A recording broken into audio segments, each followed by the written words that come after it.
Today, the committee will discuss President-elect Trump's announced goal of mass deportation of undocumented immigrants from communities across the country. 13 million undocumented immigrants live in our country. Most have been here for a long period of time. They are healthcare workers, teachers, farm workers, small business owners. They pay taxes, nearly $50 billion a year, they did in 2022. And many, like one of our witnesses today, grew up alongside our children and grandchildren with the same dreams of a first job, a driver's license, and college acceptance. Let's get down to the bottom line. I hope we can all agree that any undocumented immigrant found guilty of a serious crime should not be allowed to stay here, or if we have knowledge, they should not be allowed to come into this country, period. Ms. Morin, I read your testimony this morning, touched my heart. Your loss of your daughter, I know you'll talk about at some length. That is a tragedy which we all lament and look on with sadness.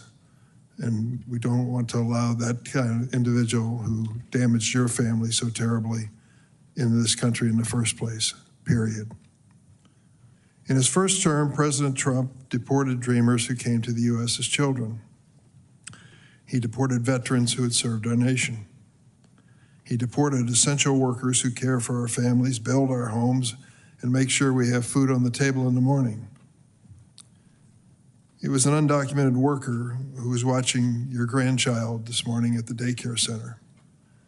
Undocumented worker who walked carefully with your mother back to her room after breakfast so she didn't fall down.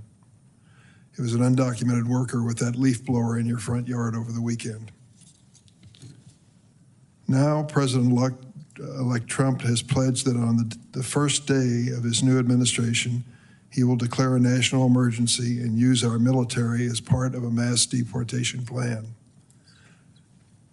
I've made a living out of politics, as have my colleagues at the table here. During the course of the campaign, you can make promises. Sometimes they come true and sometimes they don't. The notion of Mexico building a wall on our southern border was repeated over and over again. It didn't happen. There was an extension of the wall on our border, but Mexico didn't pay for it. Things change when you go from high-flying campaign rhetoric to ground. Think about for a moment using our military for a mass deportation plan. I'm sure it would have a damaging impact on the morale of the troops, rounding up people in their own communities at a time when we're already facing the most serious recruitment challenge in years. Listen to the words of Stephen Miller, who now has been promoted to a higher level position, Deputy Chief of Staff for Policy for incoming President Trump. Here's what Stephen Miller said. In terms of personnel, you go to the red state governors and you say, give us your National Guard. We will deputize them as immigration enforcement officers. And if you're going to go into an unfriendly state like Maryland, Stephen Miller said, well, there would just be Virginia doing the arrests in Maryland, right? Very close, very nearby. Almost a nonchalant attitude toward the notion of sending National Guard from one state to the other to end up sending people out of this country. In addition to weakening our military, it would cost hundreds of billions of dollars to deport every undocumented immigrant in our country. It would damage our economy and separate American families. Instead, we should focus on deporting those who are truly a danger to America, and we should give the rest a chance to earn legal status. They would have to register with the government, certainly pay their taxes, and submit to serious background checks.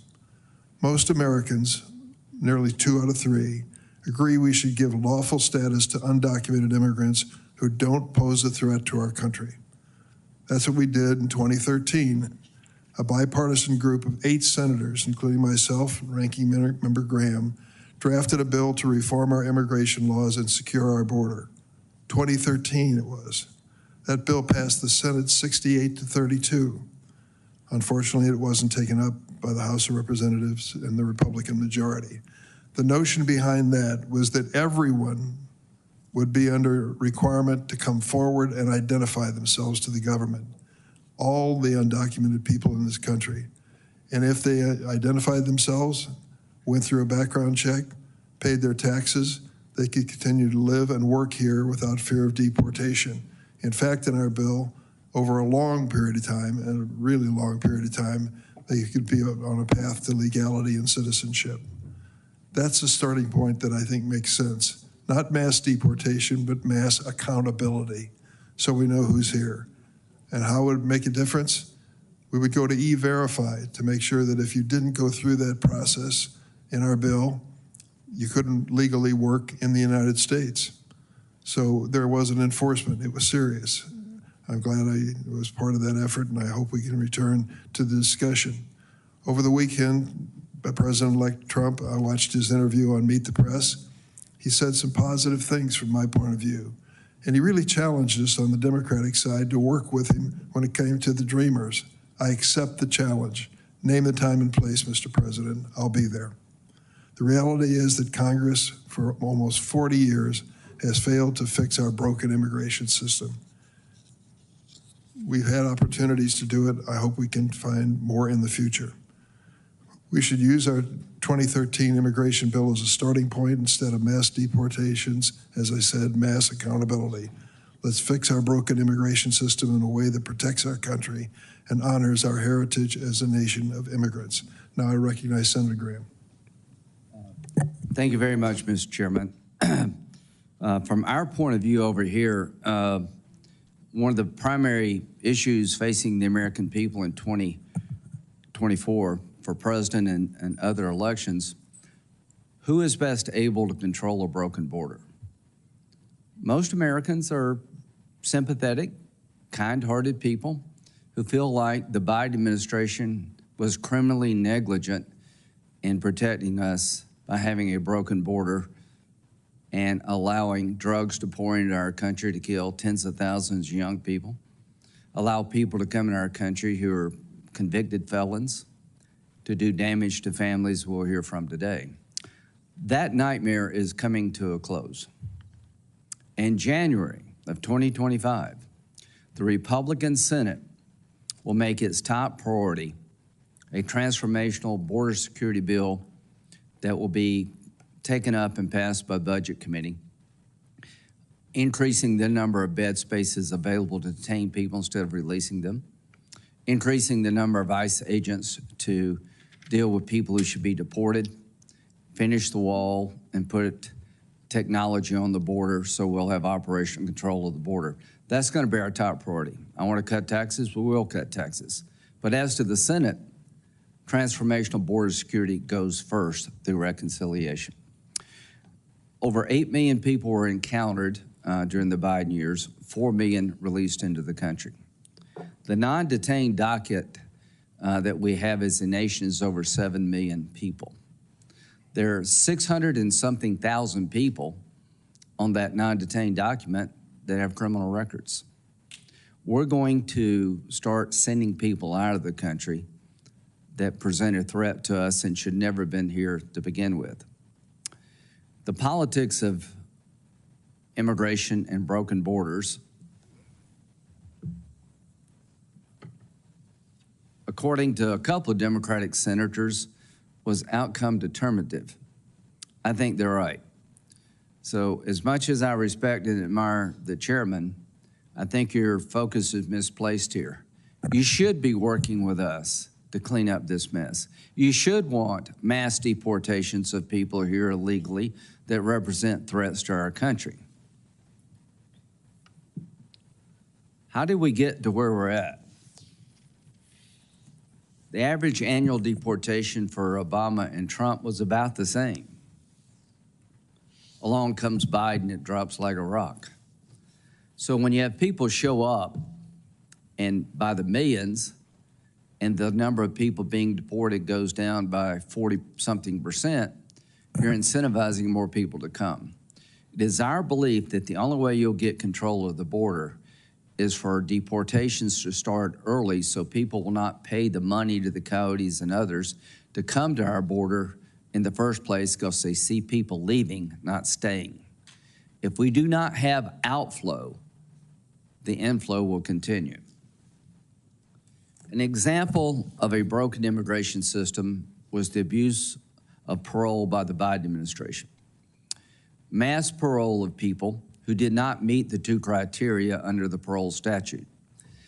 The man who's been convicted of killing Laken Riley was paroled into the country because there was no bed space. There's nothing in the statute that allows parole because we have no place to put you. There are 38,000 beds. We're going to increase that dramatically. One of the witnesses here today, his family was destroyed by a man who had been deported 3 times. The 4th time was not a charm. So if you're here illegally, get ready to leave. If you're a criminal, we're coming after you first. If you've been paroled illegally, we're not going to give you the roots to attach yourself to our country because you should not have been here in the first place. As to the dreamers, hopefully we can find a solution to that problem.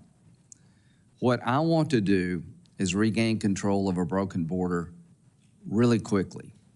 The highest number of people on the terrorist watch list in our country exists today. I hope that number will go down pretty quickly. I know Senator Cornyn's on the Intel Committee. In many ways, a broken immigration system has created a ticking time bomb for our national security. So yes, the Republican Party will pass as its top priority border security, more bed spaces so you don't have to release people that shouldn't be released, and more ICE agents to deport people who represent a threat to our country and shouldn't be here to begin with. We're going to do that. And to my Democratic friends, I think if you resist rational deportation policy, you do so at your own peril. 86% of the people deported under the Trump first term were involved with criminal convictions or pending criminal matters. I have never seen such a mess. It's time to clean that mess up. So come January, help is on the way.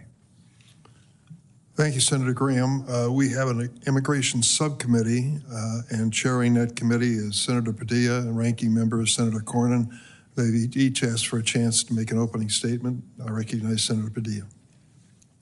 Thank you, Mr. Chairman, and Senator Graham. I want to thank each and every one of the witnesses that are here today for obviously a timely and important discussion, but taking place during an uncertain and unnerving time for many in our nation's history. I'm going to deviate for a second from my prepared remarks just to acknowledge what Senator Graham has begun to lay out. Look, this topic, this issue is certainly complex. It doesn't do the issue and the challenge justice to just say, well, there's so many immigrants in America, or some people say illegal, some people say undocumented immigrants in America, when you really must break it down into a number of categories. Are there some number that beyond being in the country undocumented may be involved with unlawful activities? Yes, and I don't think you're going to find Democrats saying we shouldn't be pursuing actions against violent criminals. But when Senator Graham also suggests, but I hope we can take care of the dreamers. Dreamers, as you all know, young people who were brought here by their parents at a very young age, but have grown up here and are undocumented. Are they also on the target list for deportation, or not, because we look at them in a different category? I've had Republican colleagues want to cooperate and collaborate on legal status and pathways to citizenship for farm workers, for example. And I get back to them and other essential workers in America, but just because you're undocumented, does that mean you are on the target list? Yes or no? Or are we going to have the maturity and act responsibly to kind of break down a complex conversation? Because number one, yes, Democrats believe we need an orderly, safe, and humane border.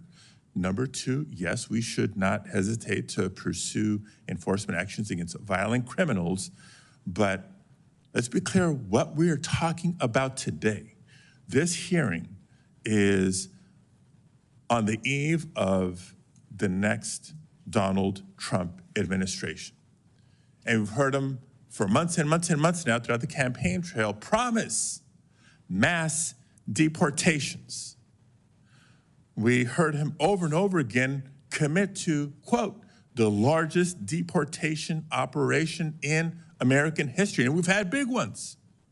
For folks watching at home, Google Operation Wetback and begin to do some homework.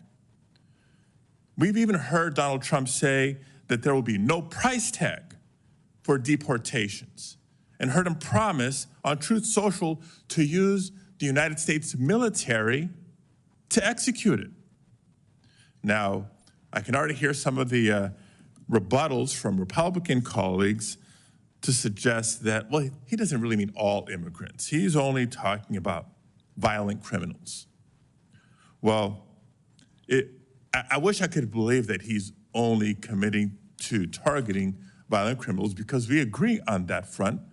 But pardon me if I'm skeptical, we've seen him. We've seen Donald Trump in the past and how he operates. Do you remember the Muslim bans he imposed early in his first term? And the family separations at the border that we witnessed for years? So I've seen enough to know that while he may plan to prioritize, in effect, he will be targeting all undocumented immigrants, which will inevitably include those without criminal convictions of any type. Now, previous administrations of both parties, we saw some stats being presented. It's been the policy of previous administrations to prioritize the deportation of those with criminal convictions. But what we're hearing from incoming President Trump isn't that. And look at who he is putting in these pivotal roles to help him execute. A loyalist in Christine Ohm at DHS, extremist Stephen Miller as Deputy Chief of Staff for Policy, and Tom Homan as border czar, who told undocumented immigrants through the press, quote, "You should be afraid," end quote. Dreamers, farm workers, that's the message. And he promised worksite raids to prosecute anyone who stands in their way. They're pushing an extremist agenda. On top of the fact that, like, separating spouses and ripping away children from their parents, citizen children from sometimes undocumented immigrant parents, isn't just cruel. It's not just morally wrong. Here's another very important reason why Americans should be concerned. For anybody whose vote this last November was motivated by high prices of food, of housing, of anything else, understand that the mass deportation Donald Trump is describing will be disastrous to our economy. Again, I'm not trying to justify those involved with criminal activity. We're on all the same page there. I'm talking about nonviolent criminal, undocumented immigrants. It is all of us, the American people, who will pay for the extremism policies that he has promised. Put aside the millions and millions and millions of dollars to find undocumented immigrants he may be targeting, to detain, and to remove through the process of deportation. For a minute, don't even count on the funds that would be necessary to hire thousands of Border Patrol and ICE agents, let alone the cost of constructing detention centers and jails for this operation. Let's focus on the impacts to the economy for American families. Because the fact is, there are millions of undocumented immigrants living in the United States today who are working in industries critical to our entire economy. Undocumented immigrants make up nearly 15% of all construction workers, for example, and roughly half of our agricultural workforce. Again, if you care about the cost of housing, you care about food prices at the grocery store, you should be paying attention. Because if tomorrow Stephen Miller could snap his fingers and have his way, our annual GDP would drop roughly 6.8%. Imagine all the losses of the Great Recession and then still shrinking the economy another 2.5 points. So what does that mean for folks at home?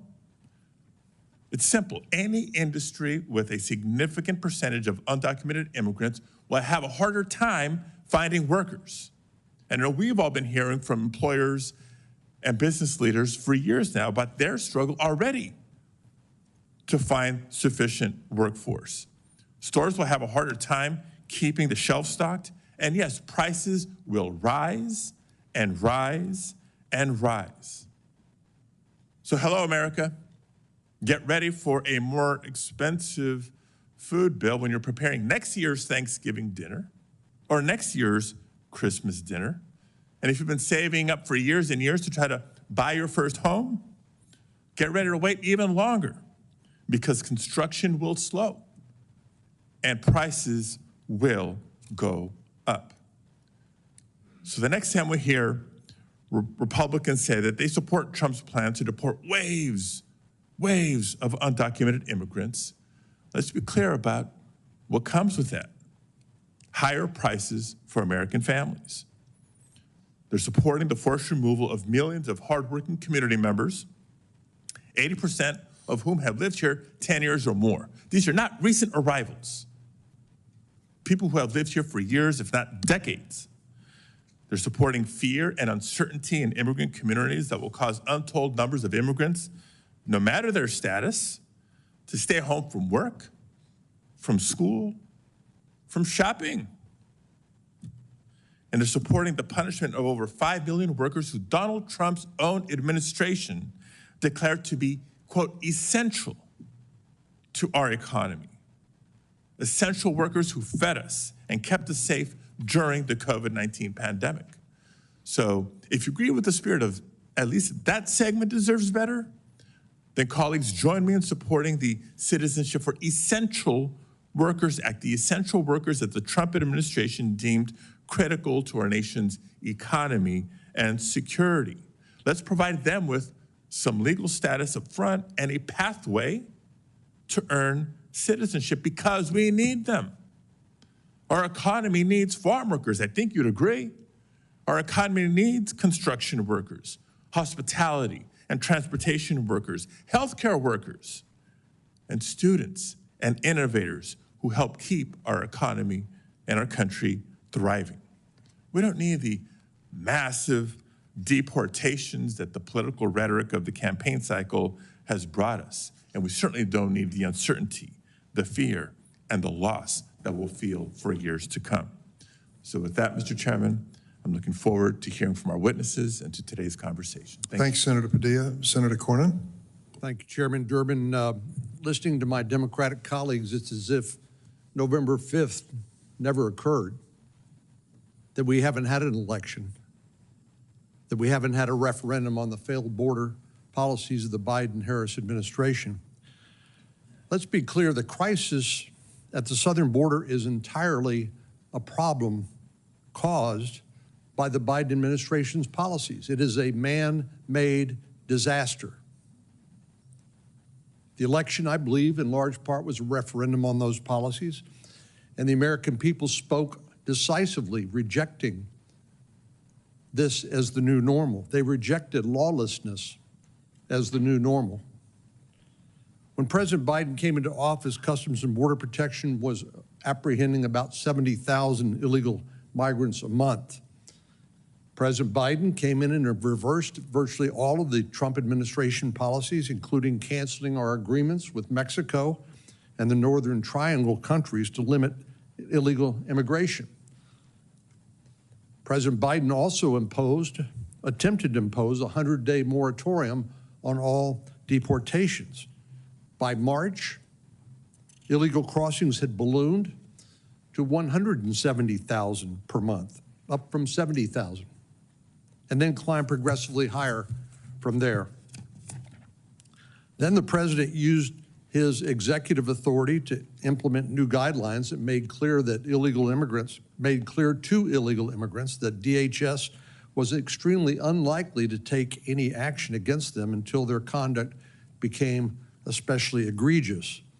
Even so, criminal aliens were able to get away with a lot before any action would be taken. Take, for example, the tragic case of Rachel Morin, a mother of 5 who was raped and murdered by an illegal migrant. Her killer crossed the border illegally in February of 2023. He was suspected of committing multiple crimes even before he took her life.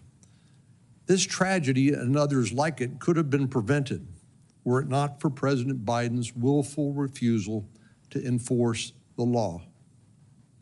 The truth of the matter is, President Biden's willful neglect of border security and public safety has created immense suffering for American families. And his administration is fully responsible for the fact that we have to hold this hearing today. The American people are fed up with the lawlessness at the southern border, and in November they tasked Republicans the job of cleaning it up, and that we will do.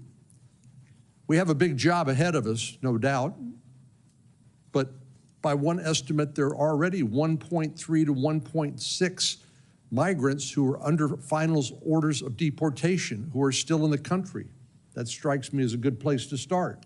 People who have been entitled to full due process and hearing in front of an immigration court and are under final orders of deportation. What are they still doing here? Well, it's because of the Biden administration's willful neglect of the law and enforcement. By my calculations, the Biden administration has released at least 3.6 million illegal migrants over the southern border.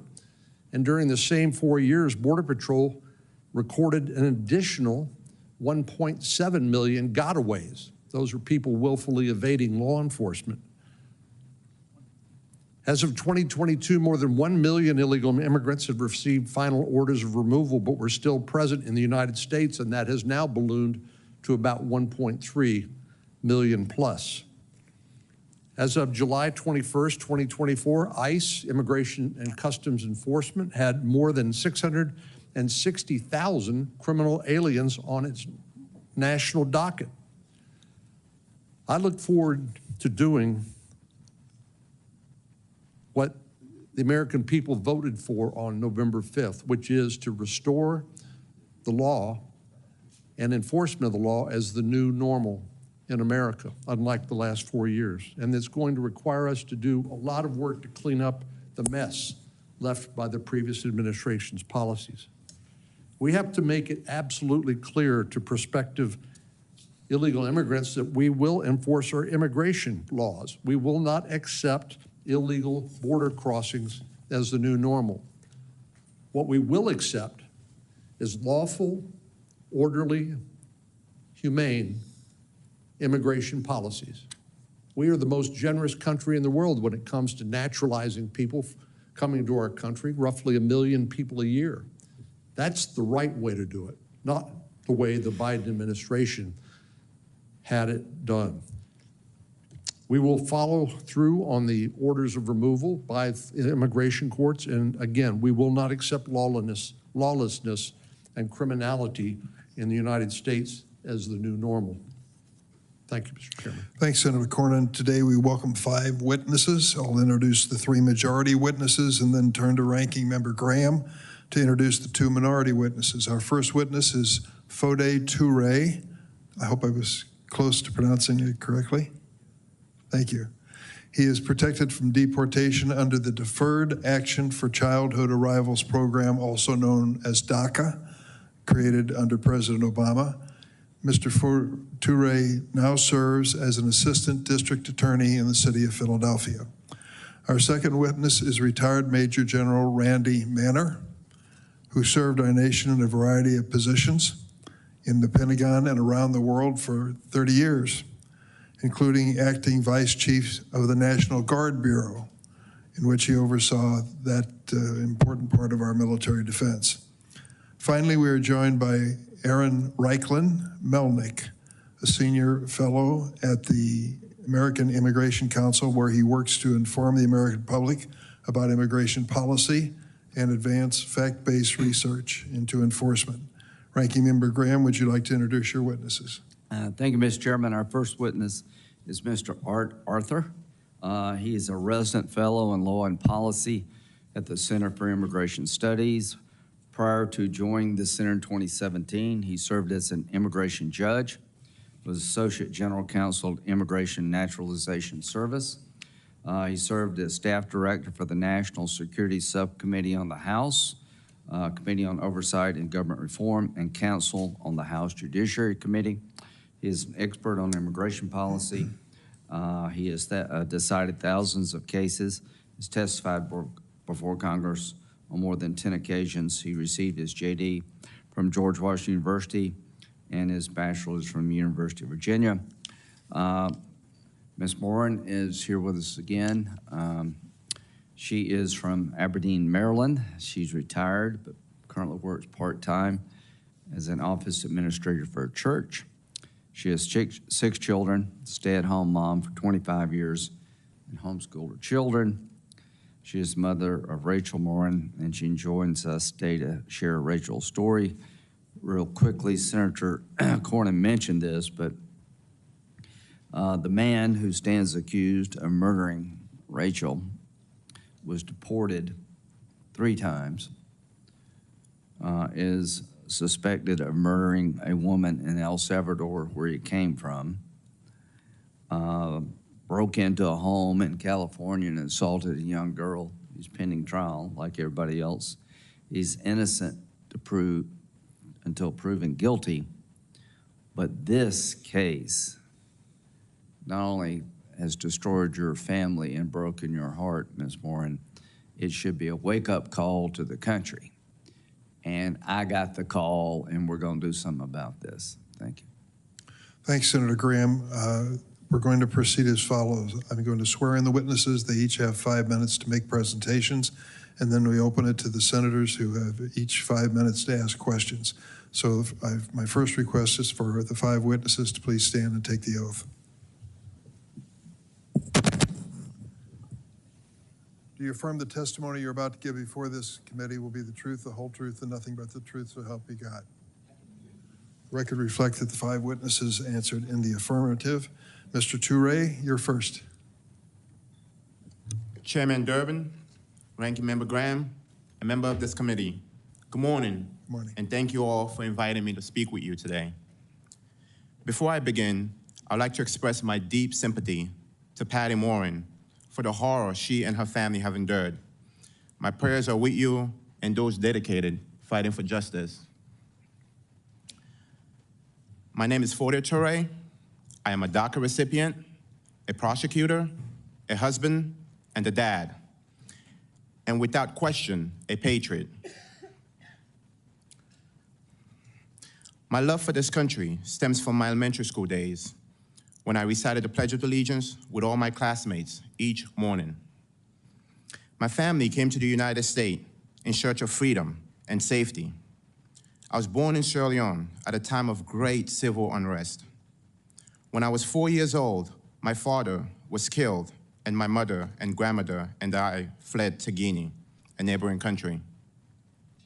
My mother was able to migrate to the United States, but I stayed with my grandmother, who died shortly after my mother left. I came to the United States on my 7th birthday in 2003. I have been here ever since. I learned that I was undocumented when I tried to get a driver's license. It was one of the worst days of my life. In 2012, I was thrown a lifeline when DACA was announced. Thanks to DACA, I was able to graduate from college and attend law school on a full merit scholarship. I now work full-time for the District Attorney's Office in Philadelphia. During this time, I met and married my beautiful wife, Jack CL, who is here with me today. And we bought a house and we had our son. The opportunity to address all of you on behalf of DACA recipient and mixed status families like mine is not one I take for granted. My wife and I have spent years building community, and we're extremely anxious about what the future might bring. I feel the consequences of mass deportation on a personal level, on a community level, and on a societal level. On a personal level, my wife is here and I have no family in Sierra Leone to help sustain me. I'm currently the breadwinner in my family. If I were to be deported, my wife and our son would be left without to pay the mortgage. My son would also be without a father. My deportation would hurt my own U.S. citizen mother and my wife's extended family, all of whom are United States citizens.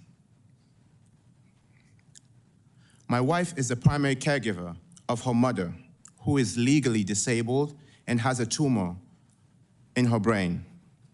My wife's mother requires chemotherapy injection each month in order to control the size of the tumor on her brain. If I were to be deported, my wife would no longer be able to play such a critical role in her mother's life. My wife should not have to choose between caring for her mother, who is legally disabled and has a brain tumor, and me. My brother-in-law should not have to choose between re-enlisting the Marines next year and risking his mother's health if my wife is not here to care for her. My brother-in-law has been serving in the United States Marines since he graduated high school. On a community level, my taxes help fund my community's road, school, and overall well-being. If I were to be ripped from my community, the taxes I pay would go with me. My wife and I are also devoted Christians with strong ties to our church. Finally, the people of Philadelphia would be hurt if I were to disappear. Victims of crimes whose cases I prosecute will lose an ally in their fight for justice. On a society level, mass deportation would be devastating. As a prosecutor, I know how delicate the ties between law enforcement and immigrants can be. If immigrants are afraid to cooperate with the police or prosecutors like myself because they're afraid of deportation, we all suffer. When you have ICE agents patrolling courthouses and police stations, you create a category of people who are less willing to report crimes and less willing to cooperate with law enforcement in solving crimes. Mass deportation hurts all of us, our family, our community, and our society. We owe it to ourselves and to our country to reject mass deportation and look for a solution for dreamers whose lives have become deeply rooted in the country and strengthen our borders. DACA recipient and long-term undocumented individuals in mixed-status families have become pillars in their homes. Removing them would place hardship on U.S. citizens like my mother-in-law, U.S. citizens like my wife, who depends on our contribution in the House. This will cause an incentive for those U.S. citizens to turn to social welfare programs due to one less income in the home. After more than 2 decades here, I can absolutely state that this is my home. I am part of the fabric of my community, and they are part of me. The federal government may not have fully recognized this truth yet, but I long for the day when they do. Until that day comes, I'll continue to contribute everything to my house, to my mother-in-law, to my son, to my wife, and to my entire family. Thank you all so much for your time and attention to this critical issue. Thank you, Mr. Toure. Mr. Arthur. Chairman Durban, Ranking Member Graham, and members of the committee, thank you for inviting me today. My name is Andrew Arthur, and I'm the resident fellow in law and policy at the Center for Immigration Studies, a nonpartisan think tank here in Washington. Respectfully and humbly, I believe that today's hearing, which focuses on the immigration enforcement policies of the incoming Trump administration, is premature, because as of yet, the incoming administration has not announced its policies. Given that, however, the committee should assume 2 things. First, that the policies the new administration will implement will comport with law. And second, that those policies will implement enforcement mandates Congress has set forth in the Immigration and Nationality Act.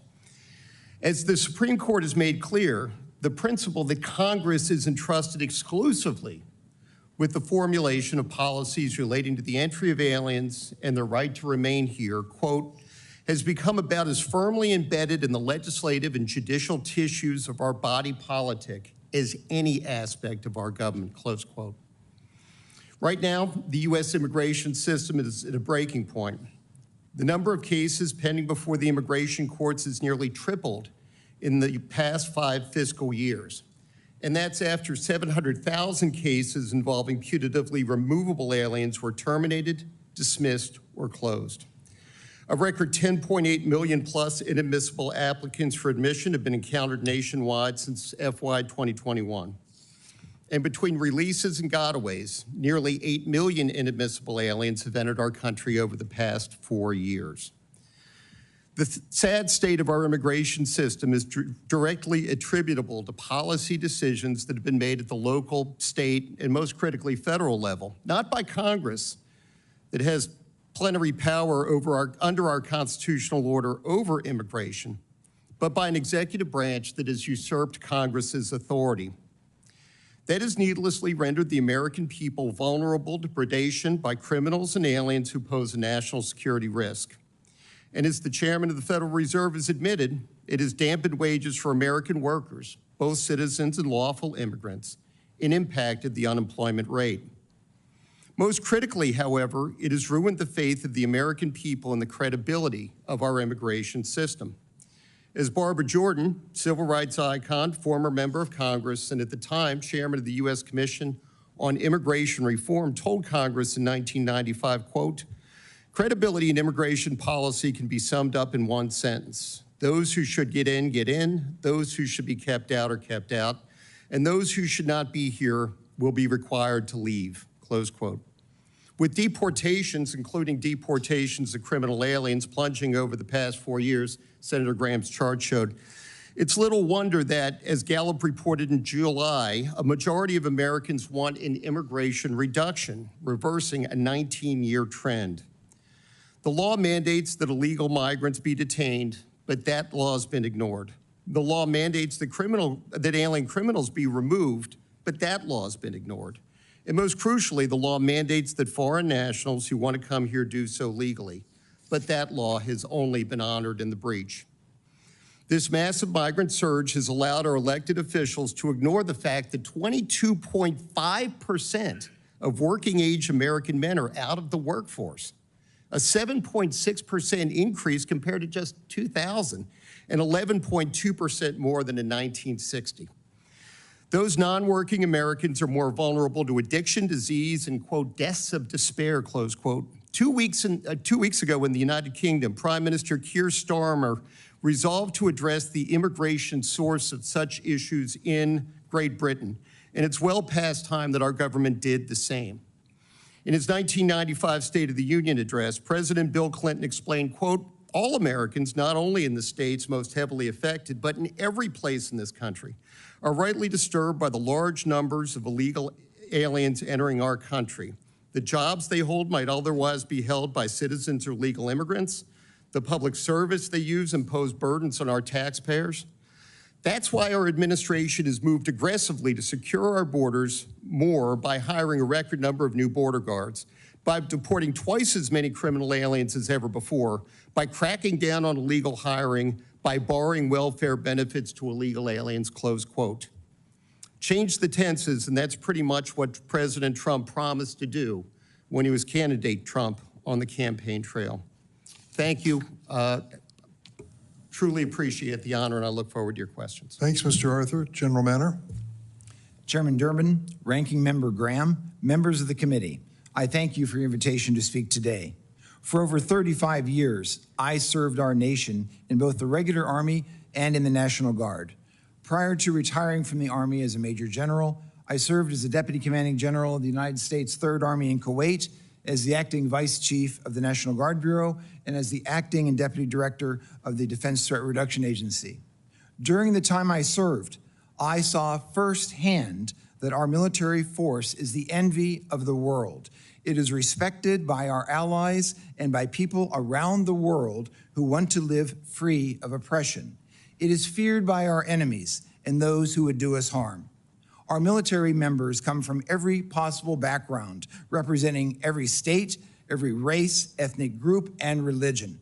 But when they come together in the military, they are molded together in a team expected to embody the values which make America great: duty, honor, integrity, respect, selfless service, loyalty, personal courage, and excellence.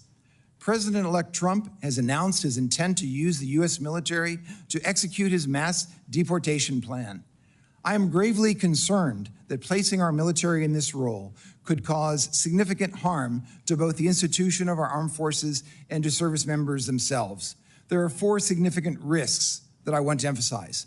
First, using military assets for mass deportations would negatively impact the military's readiness and capability to accomplish its core mission of national defense. Our military is engaged in over 160 countries around the world. They are focused on responding to potential threats from China, Russia, and other competitors, strengthening interoperability with allies and partners, and taking care of our servicemen and their families. Our National Guard units are stretched thin, responding to natural disasters at home while also regularly deploying overseas in active duty status. Additional training or deployments to support deportation operations would absolutely harm operational readiness and reduce the military's ability to counter adversaries or respond to crises in combat. My second concern is that the military is simply not trained to do this mission. Immigration enforcement is the responsibility of federal law enforcement agencies like ICE and CBP. These agencies' personnel regularly interact with migrants and U.S. citizens. They are extensively trained in the appropriate application of immigration law, the protection of civil rights and civil liberties, and care of migrants in custody. The U.S. military is the best trained in the world for its war-fighting mission, but it is neither trained or equipped for immigration enforcement. Most active duty armed forces receive no training for domestic law enforcement situations. A small number of National Guard units receive a mere 4 to 8 hours of civil disturbance training per year. This lack of training and experience greatly increases the risk of significant and potentially deadly mistakes in a charged operational environment. My third concern is the effect on recruiting, retention, and morale. The military is already facing its most challenging recruitment environment in 50 years. Involvement of the military in a politically charged domestic deportation efforts would only add to those challenges. It would separate service members from their families, their jobs, and their communities for extended periods of time in order to engage in a highly controversial mission for which service members would feel ill-equipped and trained. That's a recipe for disillusionment and a poor advertisement for potential recruits. Finally, involving the military in a politically charged domestic issue like mass deportation would erode public trust in the military. Americans trust our military because it protects all of us, regardless of our politics, from the possibility of foreign aggression. When the military is tasked with carrying out domestic policies that may be controversial to some, it undermines the foundation of that trust. That, in turn, will increase risks in morale, recruitment, retention, and readiness. And all of these impacts carry serious consequences for our national security. Gentlemen, for these reasons, and ladies, for these reasons, I strongly encourage any future presidential administration to keep immigration enforcement and our military separate. Thank you, and I look forward to our questions. Thanks, General Manner. Ms. Morin. Chairman, ranking members, senators, thank you for this opportunity to come speak to you. I really appreciate it. As you can tell from my introduction, I'm not a politician. I'm a mother. I raised 6 children. I have 25 grandchildren. I have 4 great-grandchildren. The day that we got the phone call that my daughter had been murdered, I'm sure you've heard this before, but I was in Kentucky. We had a grandbaby that had passed away. And when I got the phone call, the detective said, Mrs. Morin, we found your daughter's body. At the time, all I knew was that my daughter was dead. When I went to meet with the detective and we had come back from Kentucky, I was told that she was beaten so badly that her body was blanketed in bruises, that she was strangled, that she was raped, and that she was stuffed into a drain pipe. The person that they alleged did this was an illegal immigrant from El Salvador that was a gotaway. He had already, they already had an Interpol warrant for him in El Salvador for murdering a woman.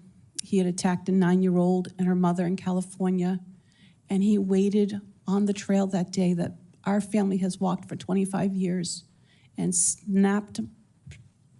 dragged my daughter off the trail and did these horrendous, brutal things. This is what she looked like before that day. Oops. She's a beautiful woman, but more than that, you can tell from looking at her just the light that comes out of her. She was a happy person. She loved her children. She was a hard worker. My daughter is like so many other American girls that go about their life and they're just caught unawares from behind, dragged off the main road, trail, whatever, strangled, raped, murdered. Some have been found, some have not.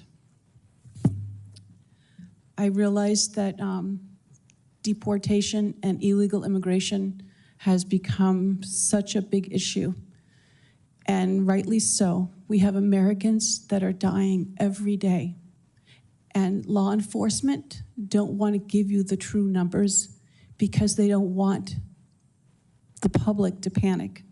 In our town, we've had 2 murders by illegal immigrants. Maryland is a sanctuary state, and we have sanctuary cities. I was last told that crime in Maryland has increased by 850% over the last 4 years. We have over 54,000 convicted criminals, illegal immigrants that are criminals in our country at this very moment. I think deportation is necessary. The American people should not feel afraid to live in their own homes. When I was 14 years old, and I don't know if anybody knows this, but when I was 14 years old, a criminally insane man came into my house, kidnapped me, made me walk 60 miles towards the Canadian border while raping me at night. I have some idea of what it's like to be a victim of a violent crime where law enforcement did not believe that they were going to find me alive. So I have some understanding of what my daughter suffered. And when I was at that funeral home and saw my daughter's body, because the case, the hearing's not until April, I can't tell you in detail, but I can tell you this one thing, that my daughter suffered so terribly in a very brutal and violent way. And these type of immigrants should not be in our country.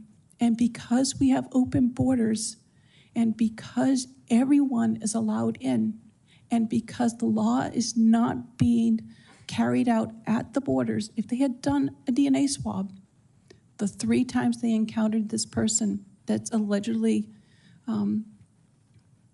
accused of killing my daughter, they would have known that he had an Interpol warrant for murder in his country. We need to follow the laws that are already on the book. We need to close our borders. We need to protect American families. We need to protect our women and children, which are the most vulnerable in this country. And I do understand the economics that everyone is talking about. I do understand the military position, but I think that you should put American citizens first. We are the ones that pay your paycheck. We are the ones that pay taxes.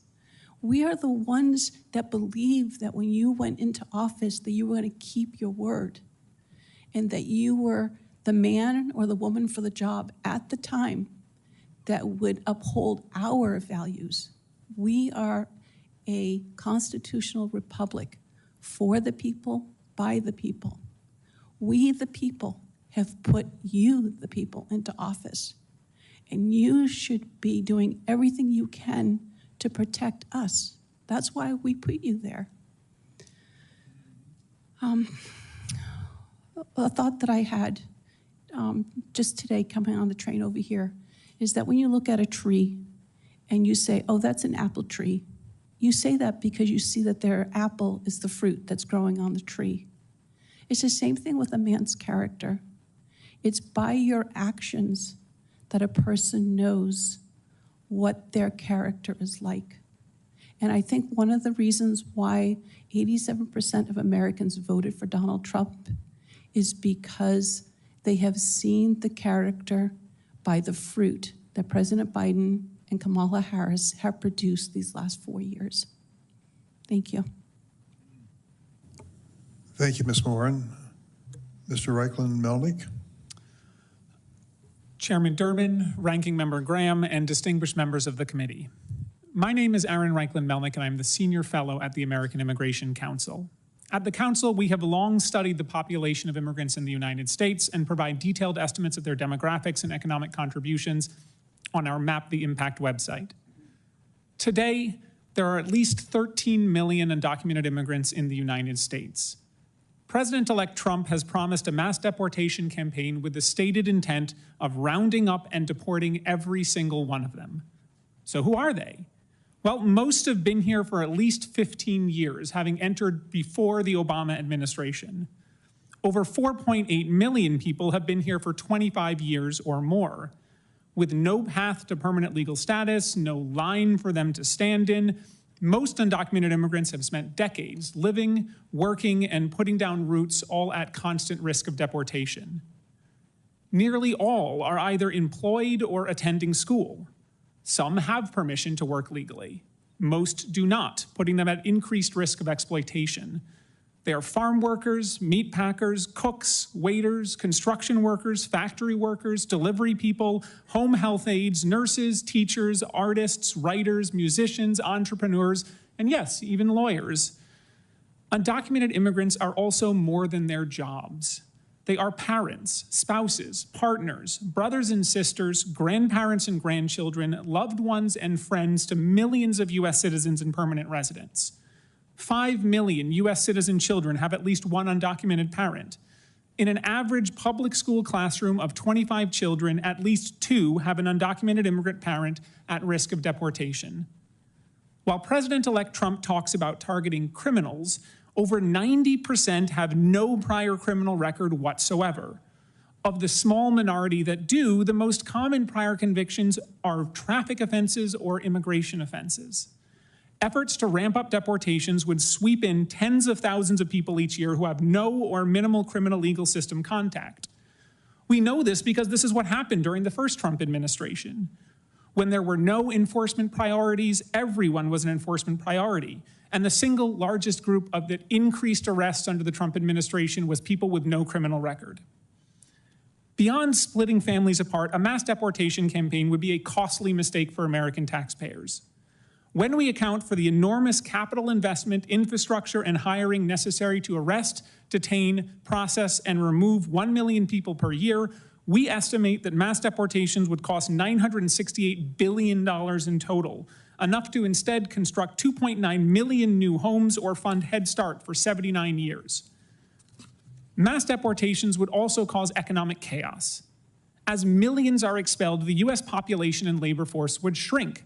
So too would the economy. Prices would rise in sectors with significant undocumented workforces.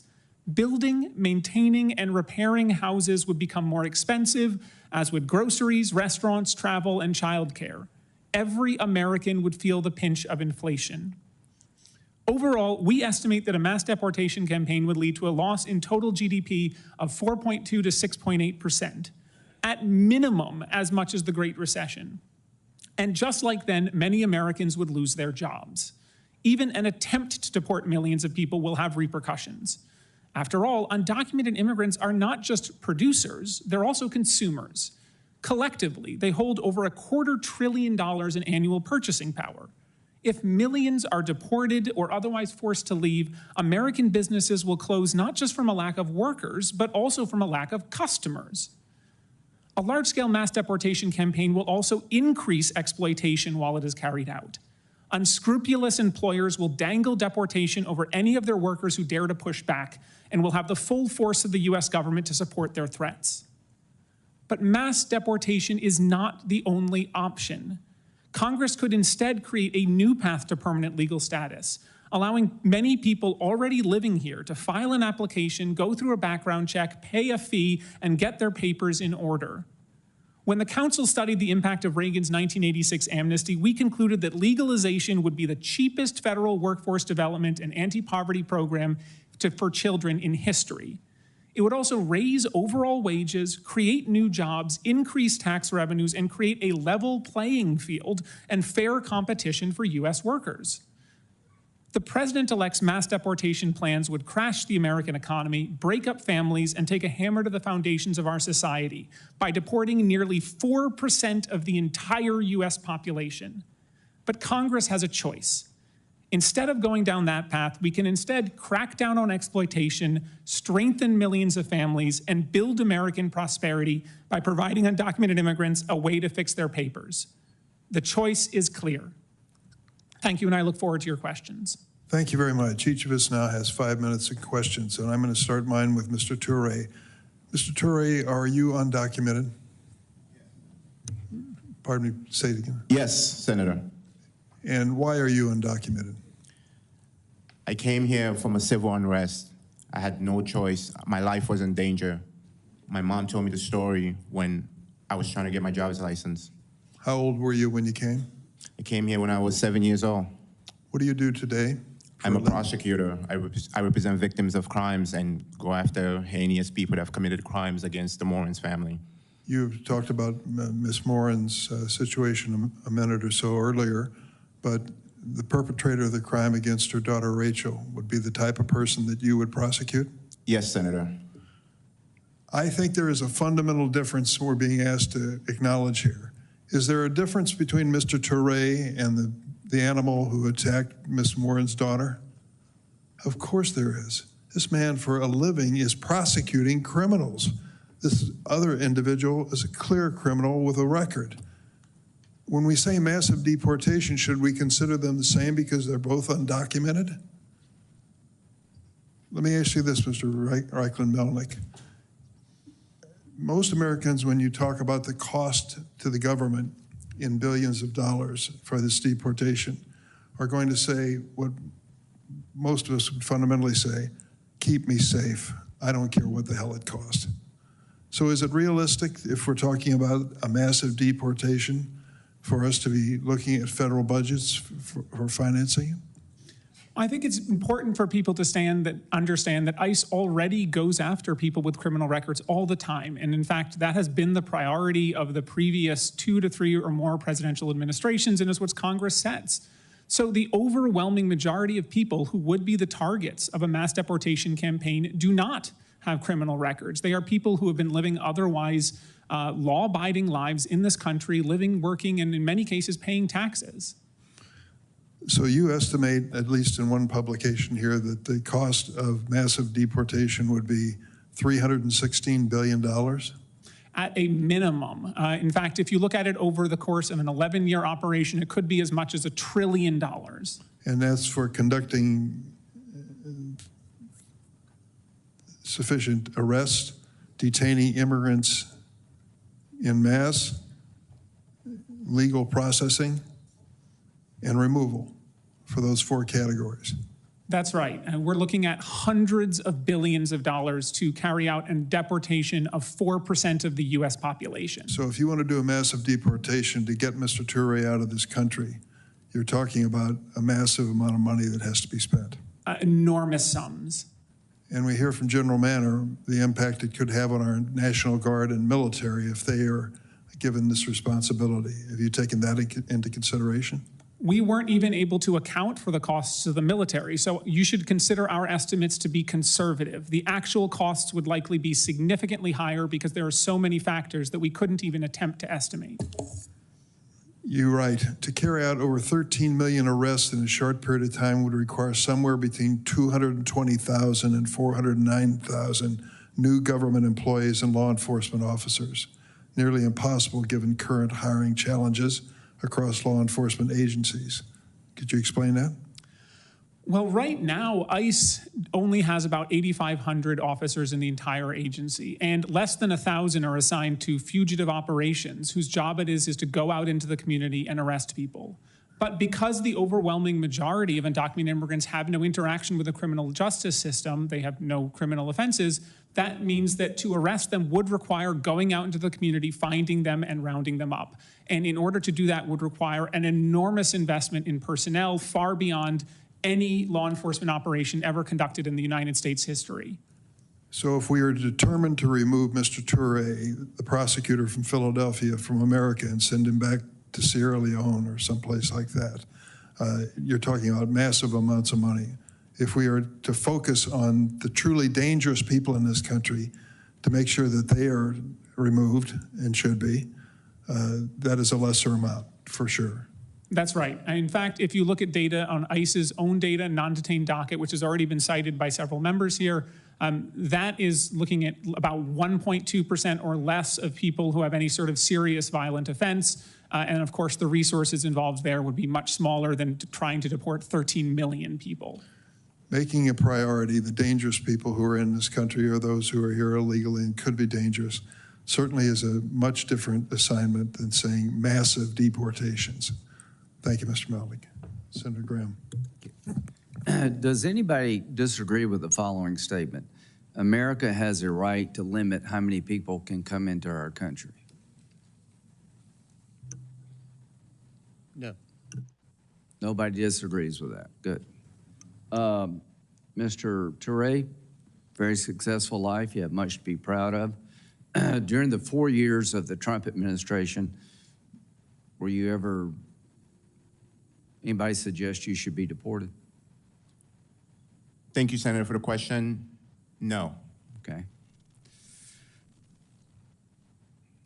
Do you support deporting the 1.2 million people who have been through the system, have a final order of removal? Do you support them leaving? Senator, I'm a prosecutor. I go after. No, I didn't ask you if you're a prosecutor. Do you support them leaving? I support people that have committed serious crimes. Do you support the people who have gone through the system, been denied, had their day in court, final order removal? Do you support them leaving? If you have as a committed prosecutor, as a rule of law person? If you have committed a serious crime in this country, that's not the question. So is it your belief that every non-criminal in the world can come to America? No. How many people want to come to America that are non-criminals? Probably hundreds of millions, and I understand why. It's a great country. So my point is, if you're not willing to say that we're going to deport you after you've had your full day in court, you're facing a final order of deportation, we're going to incentivize people to come forever. Mr. Melnick, is that right?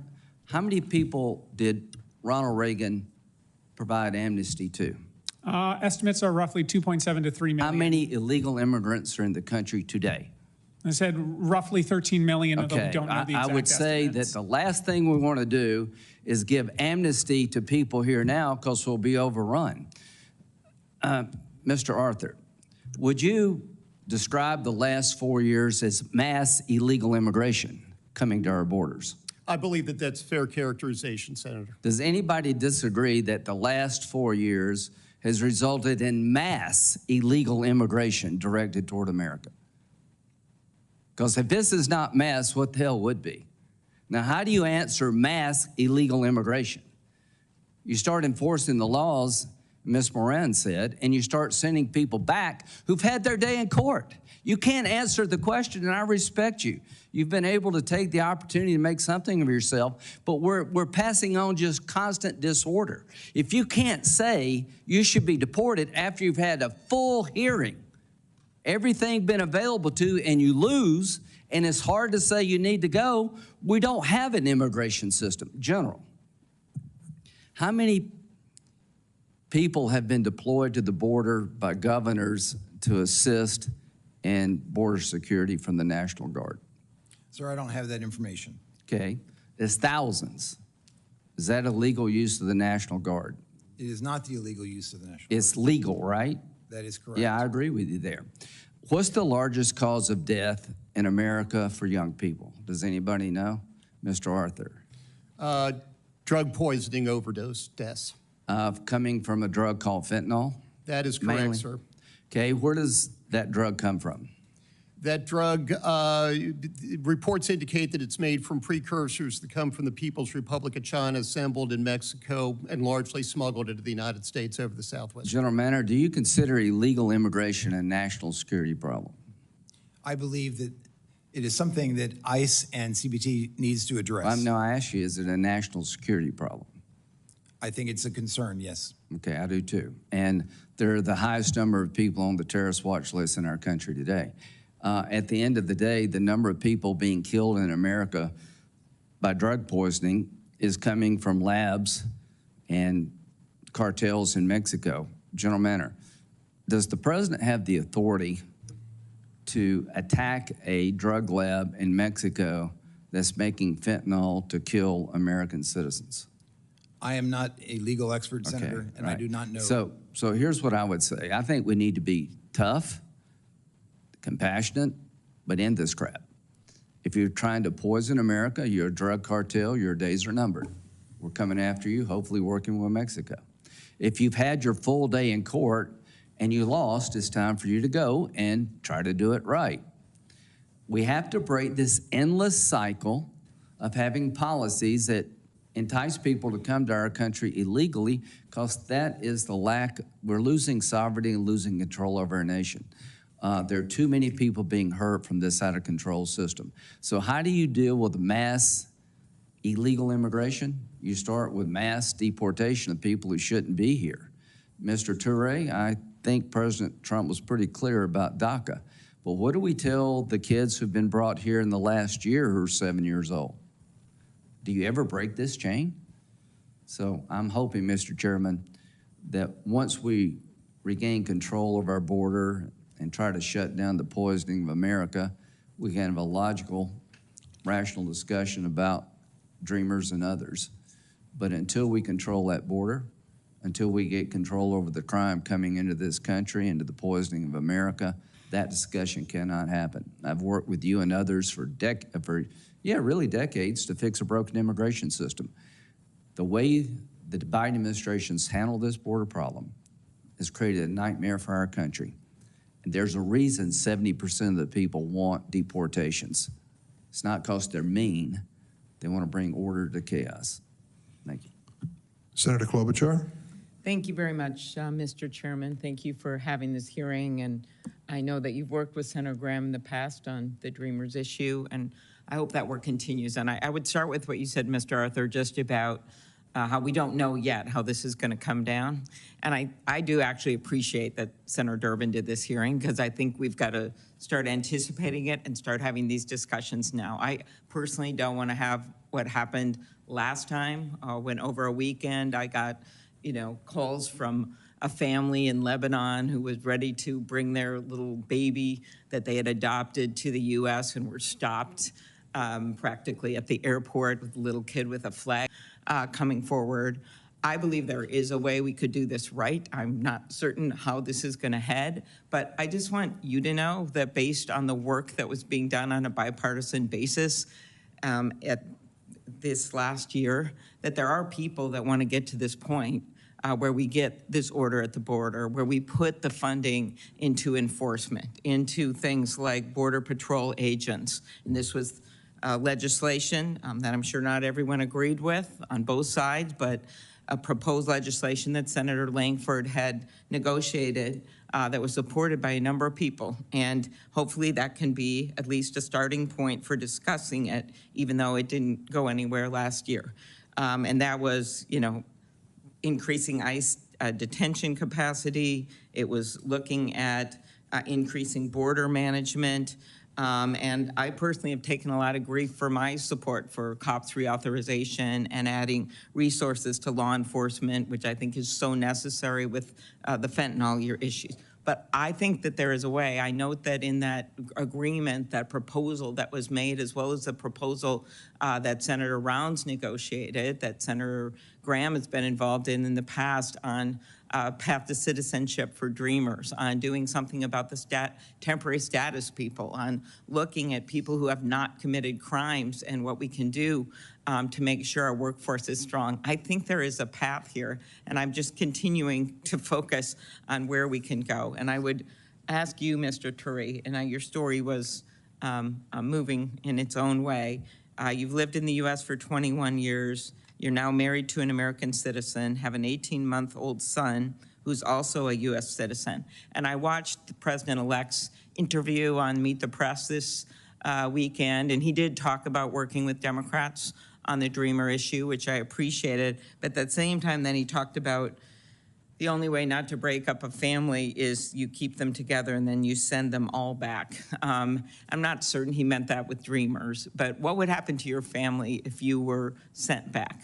I mean, my family would face serious consequences.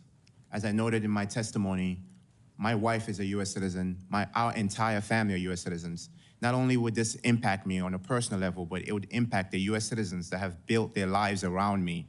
U.S. citizens like my mother-in-law, who is legally disabled and has a brain tumor that requires her to take chemo in the United States. If my wife is not around to care for her, if my wife is not around to be there for her mother, it's gonna cause serious hardship on her life and potentially cause her to lose her life. And also, my brother-in-law has been serving in the Marines since he graduated from high school. He wants to re-enlist in the Marines next year.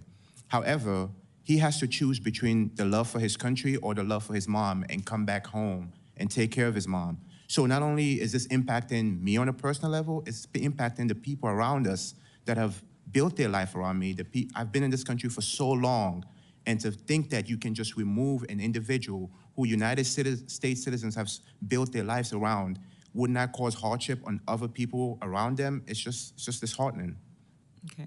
Mr. Reichlin-Melnick, could you go through just one more time the statistics, and then I'm out of time here, on if the focus was on enforcement, you know, as well as the border and going after the people that we know have criminal records here, just that kind of money we'd be talking about if we wanted to focus our efforts on that group, as well as I would add to that, it's also going to be more border protection, which we know we need.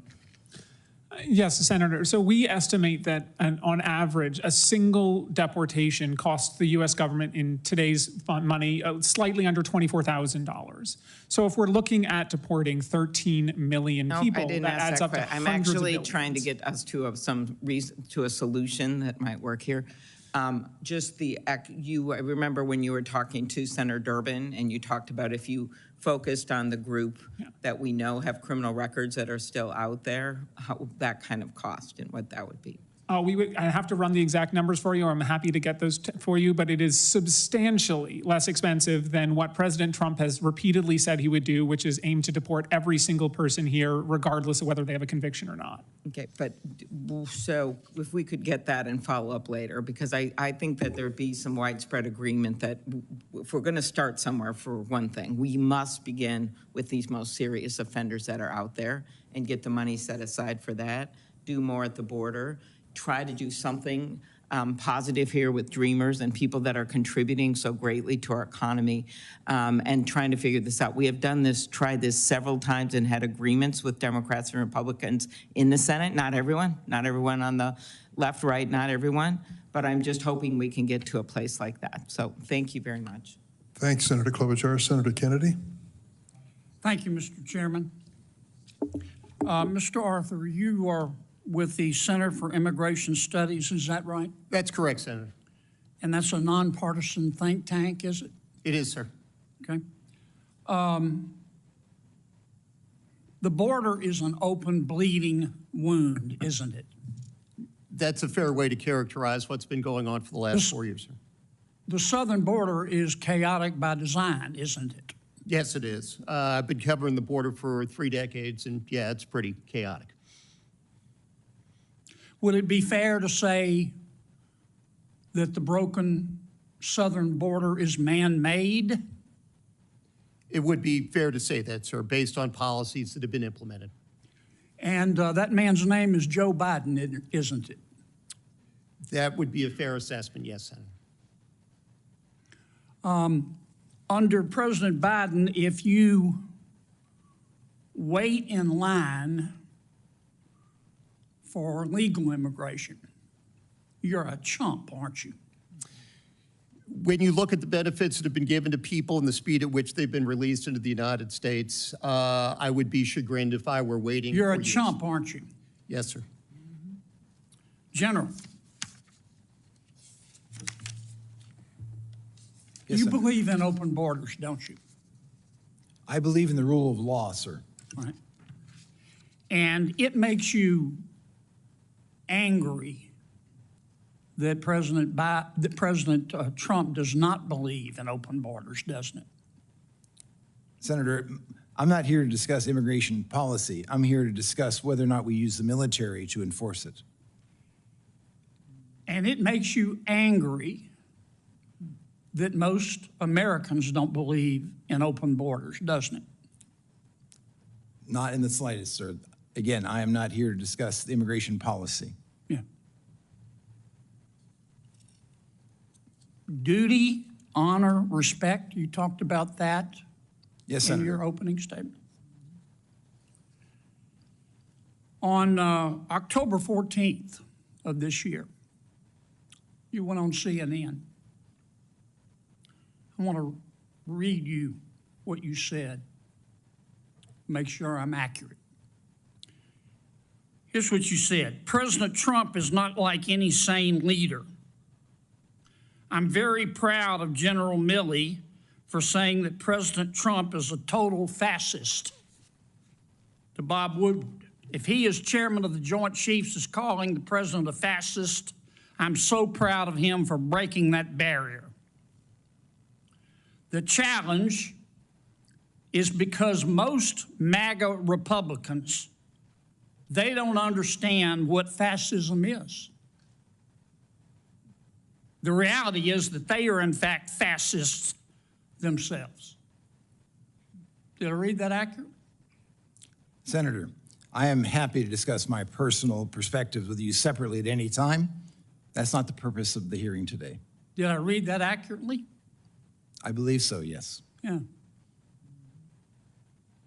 You think you're smarter than the American people, don't you?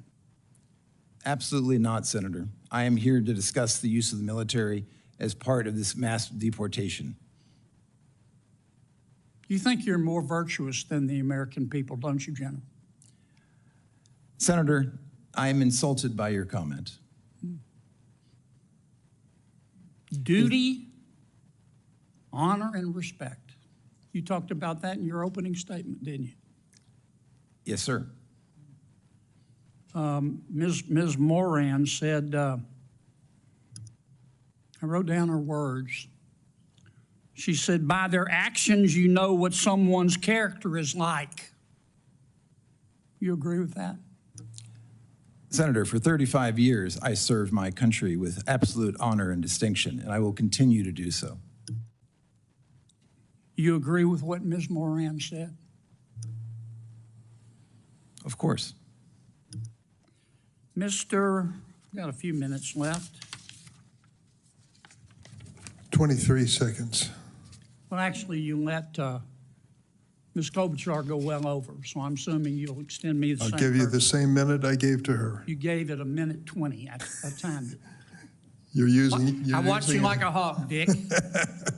Mr. Melnick, Mr. Reichlin Melnick, you believe in open borders too, don't you? I do not, Mr. Kennedy. Okay. On November 1st, 2022, you tweeted, both Texas and Louisiana have their knives out for black immigrants. Do you remember that tweet? I don't, but it's quite possible. What Texans, it's not only possible, it happened. You're not denying it, are you? No, I'm saying, referring What to the Texans? context. Who are I you actually talking don't to? know the Who context. are you talking to about who in Texas had their knives out for black immigrants? Guessing the context, but my suspicion is Give that me it a has to name. do the Give me a Attorney name. General Ken Paxton and Give the me a Attorney name. General of Give me a Louisiana. name. I just did. You don't have a name, do you? I just said Ken Paxton. You don't have a name, do you? You just said it, did you? Just said Ken Paxton. All right, how about Louisiana? You said Louisiana has its knives out for black immigrants. Who in Louisiana were you talking about? Again, I'm not certain. That was 2 years ago, and as I'm sure you know, much has happened in the last 2 years. Well, did you say it? Again, I do not remember the context, But you don't, Senator you said Kennedy. somebody had their knives out from Louisiana for black immigrants, but you don't know who they were? You just said it? I said the Attorney General of Louisiana and Texas, and I believe this referred to specifically lawsuits brought and arguments that were made in court that the arrival of Haitians I'm out and of time, others but I were want to get you inherently on the dangerous, record. which was You not. Thank you very much, Senator. believe Appreciate that the your Attorney questions. General at that time of Louisiana had his eyes, not knives out for black immigrants. That's your testimony. Given their Thank you, litigation Senator Kennedy. conduct, yes. Senator Hirono. Thank you, Mr. Chairman. We have a broken immigration system. This was acknowledged over a decade ago when I first arrived in the United States Senate. And we actually, in 2013, we had a bipartisan, comprehensive immigration reform bill that addressed the issues of all of the immigrants who are working in various large sectors of our economy, i.e. in the ag sector, where the Chamber of Commerce are concerned about what we're doing with immigration policy, where we dealt with the undocumented immigrants who are working and paying taxes for which they get absolutely, you know, they're paying the Social Security, Medicare, they don't get those benefits at all. So we have a broken immigration system. We actually had the two senators who are sitting here, the chairman and the former chair of the committee, who are part of a comprehensive immigration reform. So I don't know why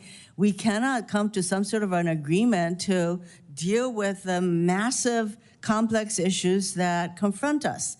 So that is what I'm calling for. Until we make a commitment to comprehensive immigration reform, pointing fingers at the Biden administration or any other administration is not going to get us for anywhere fast. And in fact, every administration has had border enforcement policies. You may not like the policies. For example, I certainly didn't support the Trump policy of separating thousands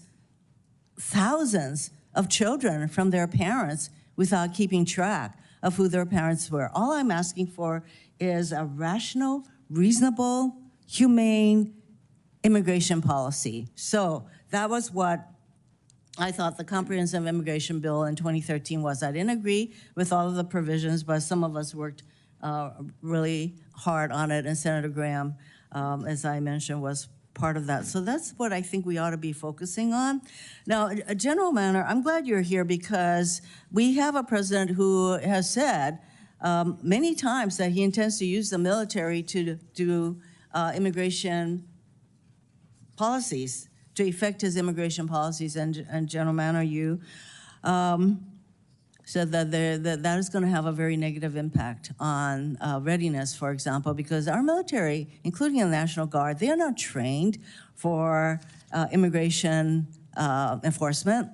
So as the chair currently of the Armed Services Committee's Readiness Subcommittee, I share your concerns. By the way, maybe you can go over again a little bit more. What kind of infrastructure would be needed to enforce immigration deportation on up to 4% of our population? What kind of infrastructure would we need in order to effect that?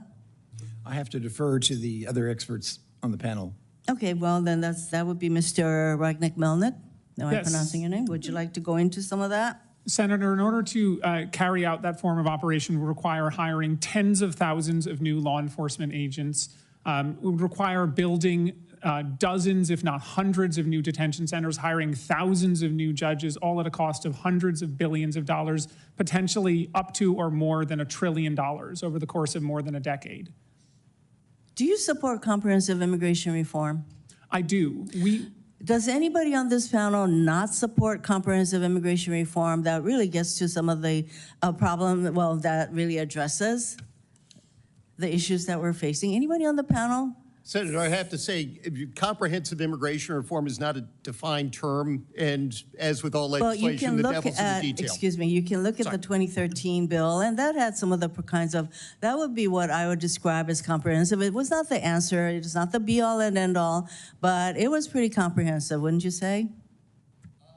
I was actually on the bench at the time that bill was introduced. I was an immigration judge and not involved in legislation. Well, it was, trust me when I say that, it was about as comprehensive immigration reform as we have managed to do in over a decade at this point. And that's more, I think, what we need to do. And I don't think there's anybody here who supports something called the open borders, because as I said, every single administration has had border enforcement policy. You may not agree with all of that. I don't think there's anybody sitting here who supports open borders, whatever the heck that means.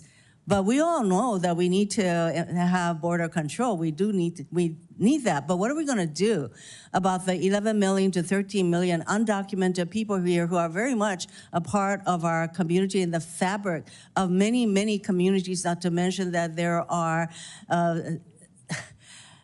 U.S. citizens that are part of their families? And are we going to start busting them up? What's that going to do? So, you know, before we start throwing out all kinds of so-called solutions, I think we need to think about what are we going to do to have a rational, reasonable immigration policy, and that's what I'm calling for. Thank you, Mr. Chairman. Thank you, Senator Rono. Senator Blackburn. Thank you, Mr. Chairman. Thank you to each of you for being here today. Ms. Morin, I am so sorry for your loss. I know that's been a very difficult time for you and your family, and this truly is a season of sorrow for you all, and I recognize that. I find it so interesting. This open border policy that we've seen is not a compassionate policy. I've talked to people that work with human trafficking and sex trafficking, and what is happening to women and children is abhorrent. And we all are fully aware of that.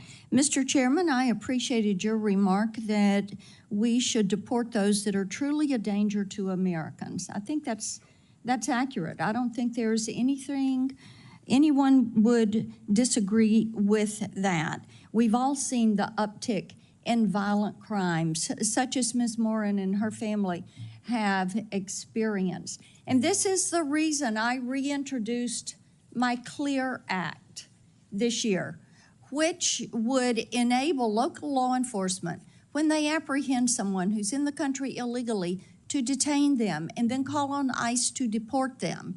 And then the federal government have to repay that local law enforcement agency for what they've spent in that apprehension, that detention. And we should pass this bill today.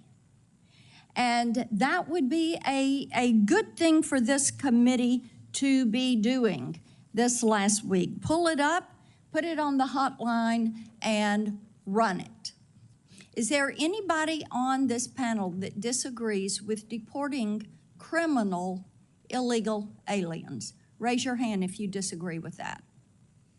Everybody agrees those that have committed crimes against our citizens should be deported. Mr. Arthur, I want to come to you. Talk for just 1 minute about why it is important that we empower local law enforcement to carry out the job that the federal government has not done. Well, you actually heard Mr. Reichlin-Melnick talk about how few ICE enforcement removal officers there are.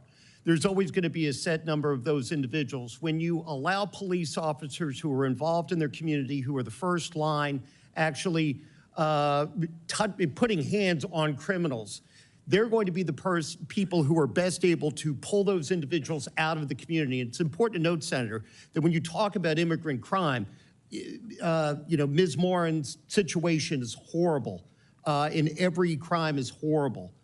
So much of that immigrant crime takes place in immigrant communities. Sanctuary jurisdictions do nothing but punish the immigrants that those individuals that live in those communities that those criminals are sent back to. So that's why it's absolutely crucial.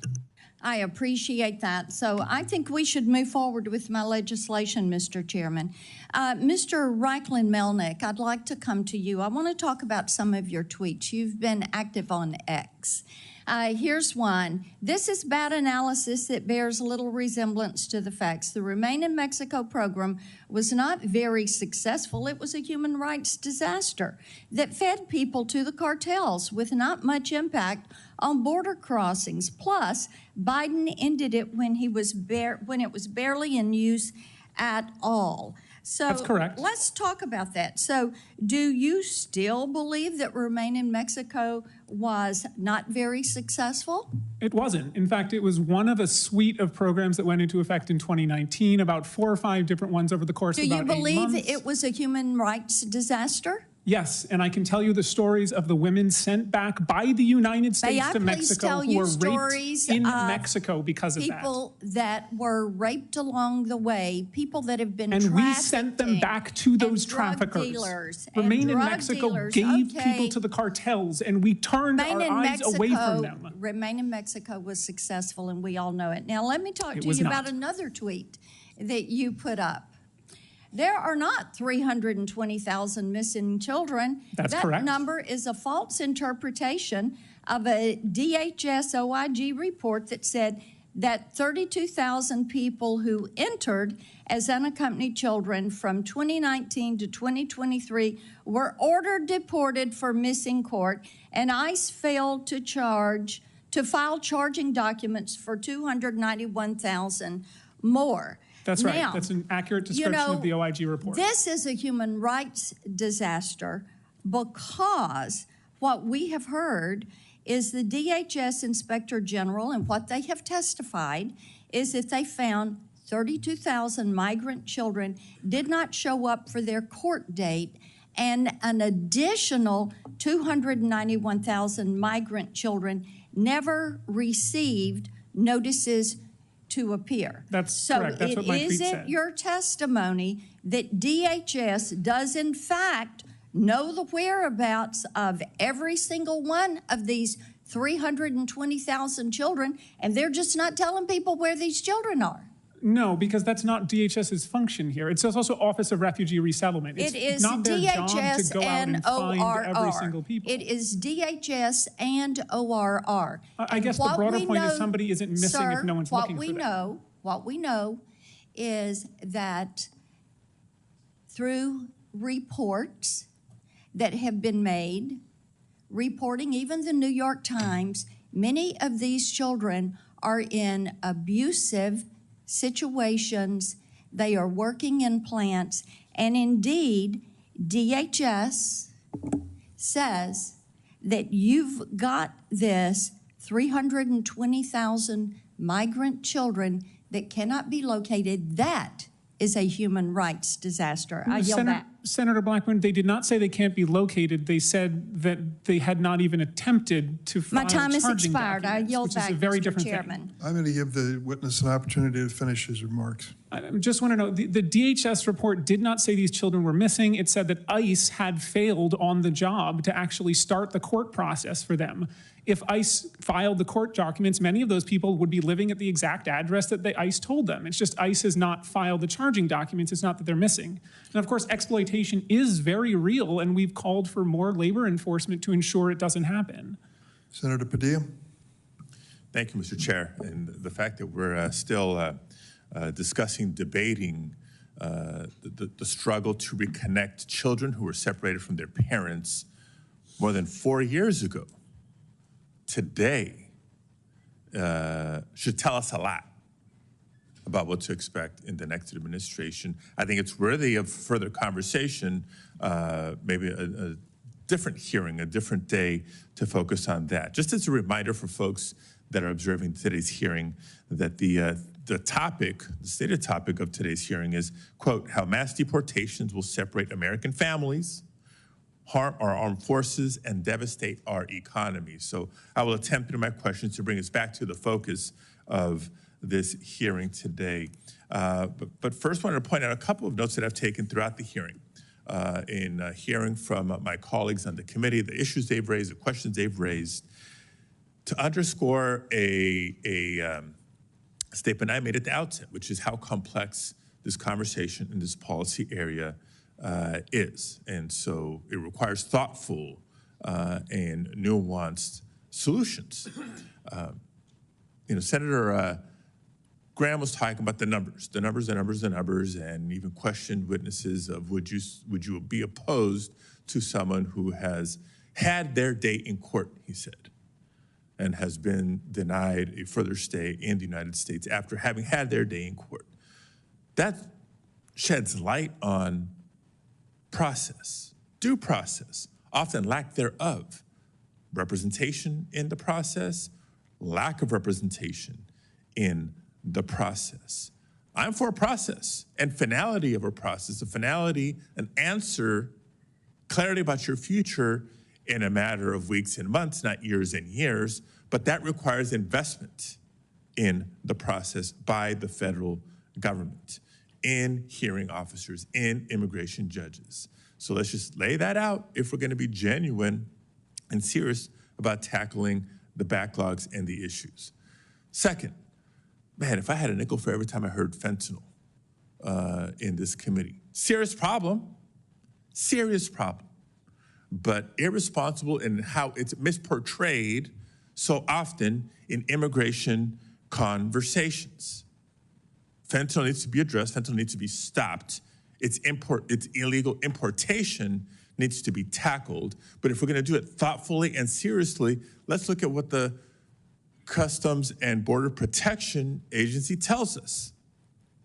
80% of individuals who are prosecuted and convicted for bringing fentanyl into this country are United States citizens. Happy to share the link, folks, happy to share the report.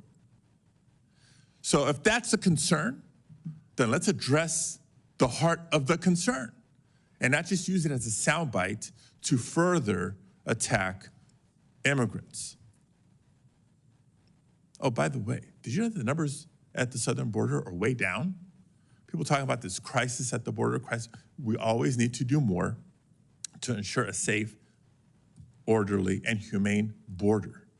But some of these numbers that are being tossed around are not what's happening today because of President Biden's policies this last year. So let's be intellectually honest with ourselves and the public. Now, that being said, Mr. Reichlin-Melnick, you're pretty popular today. I have a question for you as well. As you know, and you've referenced, the largest mass deportation effort in U.S. history was President Eisenhower's Operation Wetback. I referenced it in my opening statements. During that operation, more than 500,000 Mexicans and many United States citizens were deported. And as far as anybody can tell, Operation Wetback did not achieve its intended effects of increasing employment rates or wages for U.S. workers. Former President Trump has said that he planned to model his deportations on Operation Wetback. Now, you testified today about the expected negative economic impacts of mass deportation, including the rising costs of food. Some estimates say food prices are going to go up 19% based on this alone. In what world does food become cheaper with mass deportations? Mass deportations would not cause food prices to become cheaper. The exact opposite would occur. In fact, a single worksite raid in 2018 under the Trump administration at a beef plant in Tennessee led to ground beef prices rising by 25 cents for the year that the plant was out of operation following the raid. And just to follow up to that question, I'm cognizant of my time, Mr. Chairman. I've referenced so many industries that have significant percentages of undocumented workforce in them. I think chief among them is the agricultural industry, not just nationally, but particularly in the state like California, the largest agricultural producing state in the nation, where estimates are well more than 75% of the workforce is undocumented. I hear from growers, as do all my colleagues. I hear from labor contractors, as do all my colleagues, about how easy it is for them to recruit United States citizens to do the work in the fields. And let me tell you how easy it is. It is not. There's a reason that the agricultural industry relies on immigrants, including so many undocumented immigrants, to help keep the food supply chain going, keep food on the tables of American families. And I invite my colleagues, if you want to get a taste of what it's like and the difficulties for the recruitment, to spend a day in the fields, like I did in 2022, picking radishes and parsley, like Senator Booker did in 2023. Happy to work with growers and farm workers to provide that opportunity for all of you. Follow-up question, Mr. Reichlin-Melnick. Just briefly describe to us what it would look like if the agricultural industry were suddenly to lose half of its workforce. I mean, if it was overnight, the U.S. food supply would crumble. Undocumented workers work across the agricultural sector, from picking crops in the field to meat processing to poultry processing to dairy to everything in between. And these are workers that without them, our food supply would drastically diminish. I'm not saying that there's no jobs Americans will do. Of course, that's not true. Americans have done those jobs in the past, but it could take decades before we got enough workers to replace the experience and the knowledge of some of these workers who have been doing the jobs for 20, 30 years. It is not something that can just be replaced overnight and will cause severe impact to the U.S. food supply. Thank you, Mr. Senator Chair. Padilla. Violent criminals, let's go after them. The vast majority of immigrants and undocumented immigrants who are contributing so much to this country, they deserve better. Thank you. Senator Tillis. Thank you, Mr. Chairman. I want to paint a picture of the crisis at the border and what the incoming administration has to deal with. Roughly 8 million people came into this country illegally from the outgoing administration's border policies. 8 million. Does anyone find that acceptable? I'm going to give you all a chance to answer that question shortly. The American people elected a new president in large part to secure the border and deport people who came illegally under their predecessor. So to my Democratic colleagues, how many illegal immigrants being deported by the new administration would you find objectionable? Mr. Melnick, I'll ask you, 1 million? I think 1 million would be a disaster. 2 million? Again, considering we're talking about law-abiding people who've been here for decades, I think that is enough that would have severe negative ramifications for the United States. 3 million? Same answer. 5 million? Same answer, even worse ramifications. Do you think it would be fair or moral to deport any illegal immigrants? Yes, I'm not a supporter of open borders, as I said before. Well, I'm kind of curious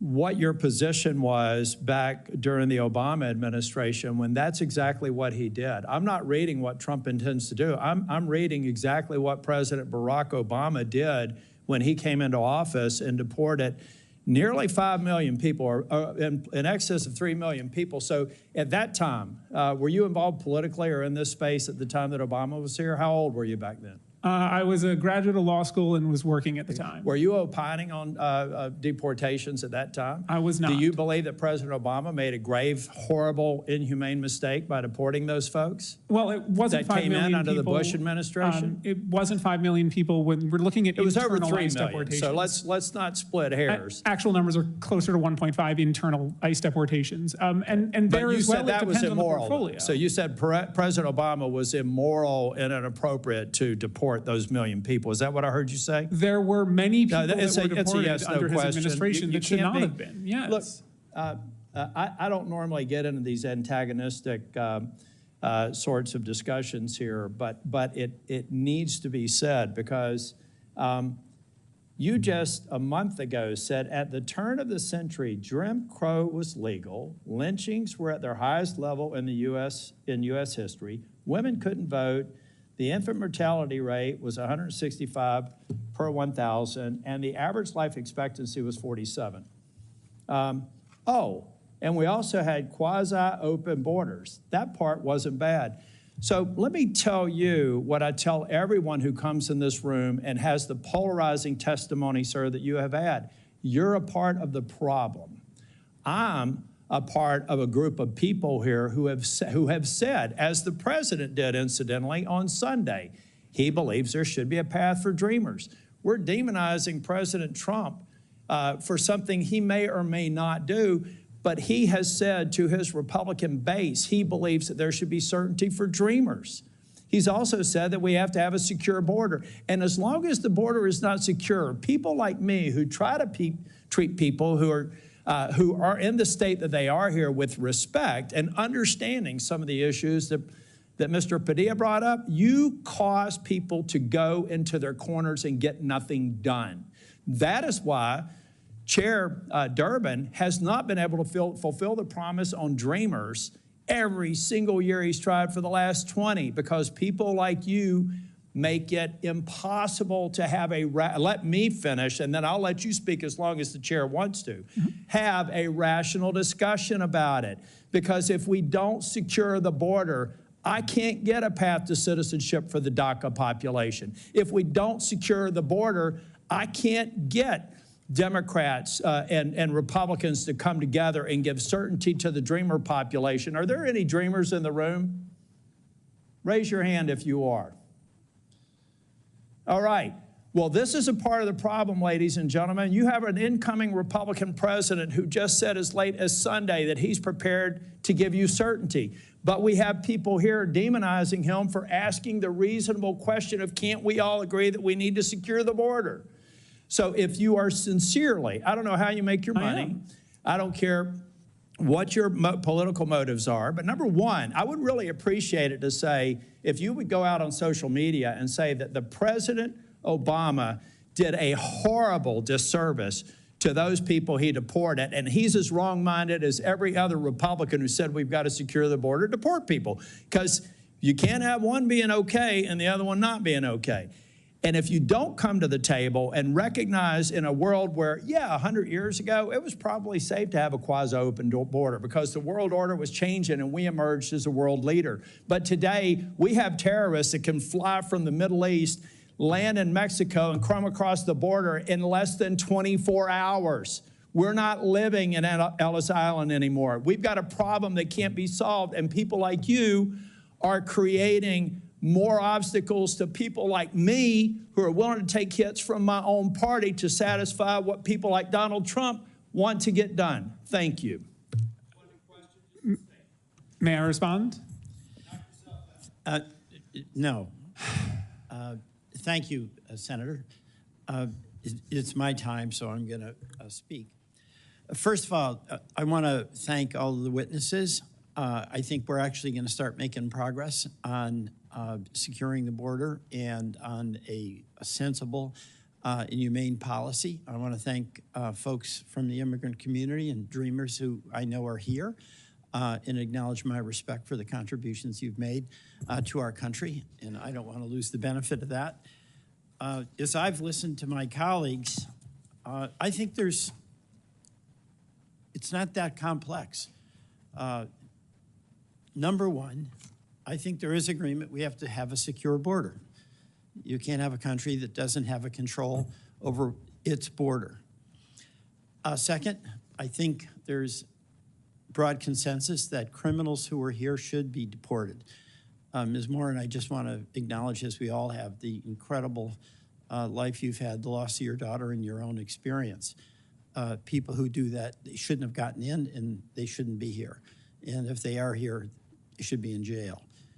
Third, we have the question of people whose status has been determined, but it took so long for that status to be determined, in many cases years and years, that they've become an integral part of their community and they put roots down here and they haven't committed a crime. This is where we don't have consensus. There's a view among some, and I think the President-elect Trump has this view, that if you are here illegally, no matter how long it took for that adjudication to occur and no matter what your roots are, then you should go back. Senator Graham was indicating a view that if you've been adjudicated, fair is fair and you should go back. There's another point of view, and that is that if you have been here and we had a system that didn't adjudicate in any kind of timely way, and you have been working, I'll put it in very specific terms, on a farm in Vermont for 7 or for 8 or for 9 years, and you become a contributing member to the community and the economy. There's another approach one could take where you might pay a fine, you might have to make amends for the fact that you came here illegally, but there'd be an acknowledgement of the contributions you've made, the roots you've established, and what the harm to the community would be And that certainly would be the case in Vermont, just speaking about agriculture. I just can't imagine, actually I can't imagine, I've talked to some farmers who, if they lost their labor, would lose their farm because cows don't milk themselves and they are not able to get local labor to do that.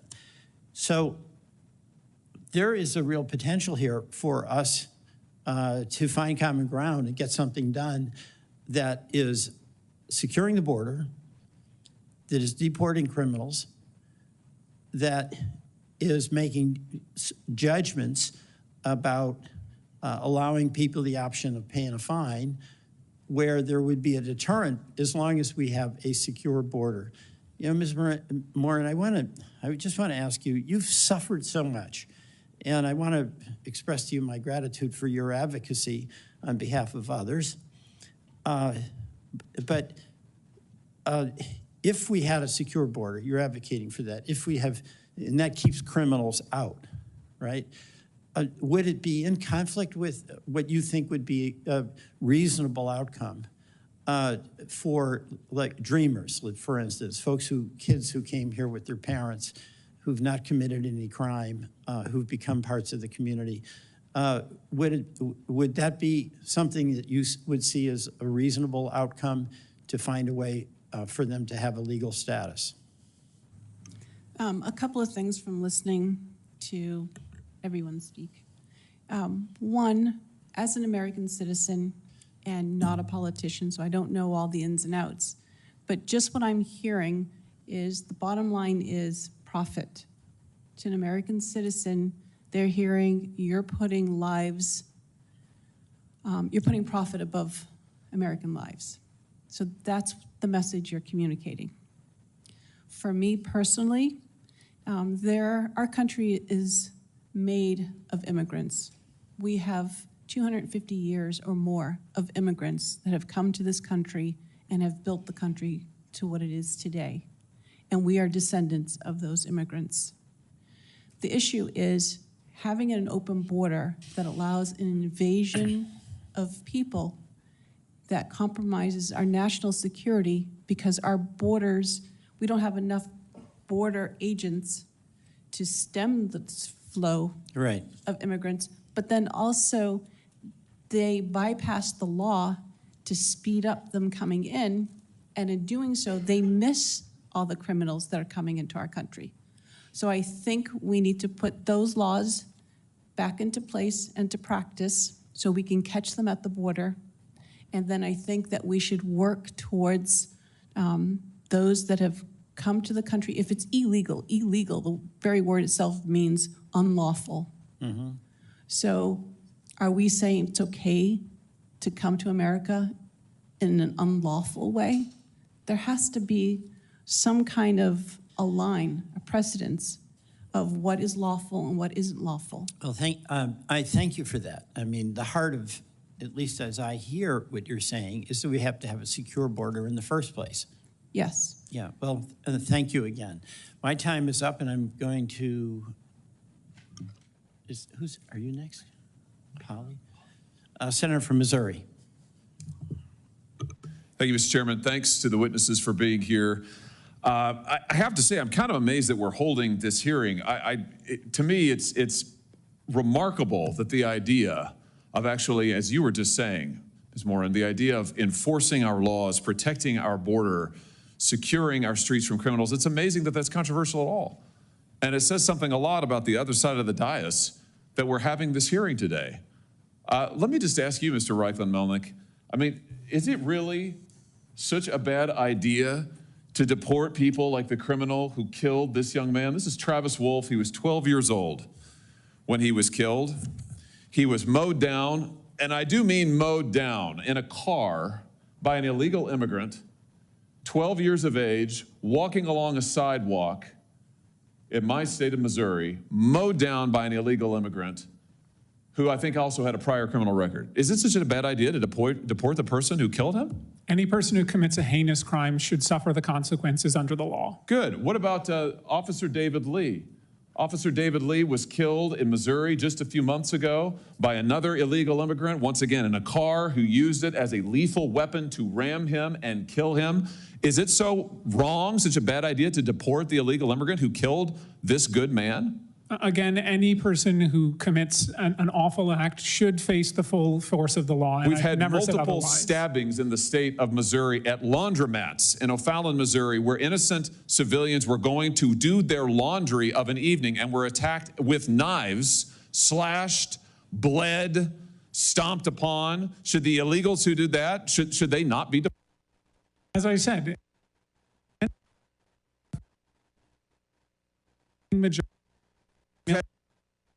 in assault immigrants over one this legal immigrant deported. They should face the consequences. Are a very small the population that President Trump is promising to deport. Well, let's talk about the rest people. of the people who you don't want to be deported. You said in an article that you wrote recently, new report shows devastating costs of mass deportation. You wrote this in October. Do you remember this piece? Yes, that is a summary of our report. That we published so in this piece, and it's also in your written testimony, you talk about how much the economy will lose if the United States actually enforces our immigration laws and deports folks who are here illegally. And I want to quote you now. You say some industries would be particularly hard hit, including construction, agriculture, and hospitality, which can 1.5 million workers. What's the argument here, that there aren't American workers jobs? No, and as I said previously, are, but the issue is wages to rise? I think that we want to pass a path to citizenship so we can have a level and fair playing field for every American. Why would you want American citizens and those who are here lawfully to have to compete against illegal immigrants who, by the way, are often paid not minimum wage, who are not given the federally mandated benefits precisely because they're here illegally? Why would you want to drive down the wages of millions of working Americans who can't get those jobs in construction, agriculture, and hospitality because illegal immigrants are getting them, suppressing wages in the meantime? Why would you want to do that? Well, if you've been here for my initial testimony, you know I don't want that. Listen, I read your testimony word for word, and I've been watching it, and I know what the answer is. You don't actually care about working people because you're absolutely hell-bent on this ideological agenda of opening our border. You want to give everybody who's here a path to citizenship. You want blanket amnesty. You talk about mass deportations.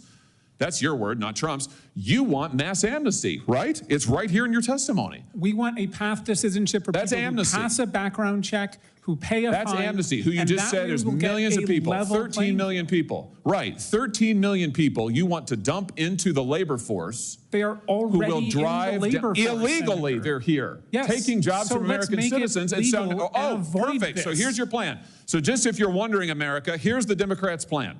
Take the 13 million plus illegals who are here, taking jobs from Americans, taking wages down, taking health care benefits, and bring them here legally so that they can continue to drive down wages, flood the labor force, and suppress Senator all of Hawley, the above. They can't flood the labor force if they're already part of the labor force, which is they the are economic flooding the issue labor today. force now. That's what's happening now. Why do the you think majority wages have been here for flatlined? over 15 years. Many millions have been And here what has since happened the to Reagan working class administration. wages in that time, Mr. Reichlin-Melnick? Working class Have they gone wages up? are currently going up. Yes, Oh, really? They've have gone up over the last 15 years? Over the They're last up? 15 years, I will have to consult the economists on that matter. Yeah, they're down, way down. What world do you live in? Listen, Senator Hawley, here's the deal. The American people just voted. The American people just voted. You know what? It's my time, not yours. So you're here to answer my questions, not to offer a soliloquy. And let me just end with this. The Americans had a good look at your economic, and they voted against it. An open border for the last facto amnesty yourself 15 plus has been a people have died lower because of it. Our streets are in chaos because of it.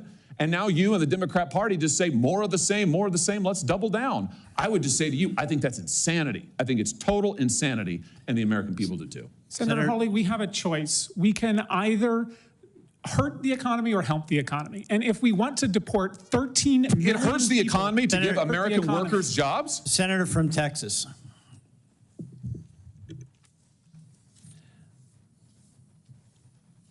Elections have consequences. For the last 4 years, we have seen the most radical experiment in open borders this nation has ever seen. There are many reasons the American people showed up in overwhelming numbers to vote to re-elect Donald Trump, to elect a Republican majority in the Senate, to re-elect a Republican majority in the House, but there was no reason more front and center than the open borders of the last 4 years. And I have to say, I think there were a number of us wondering, did any of the Democrats in Congress learn anything from the election?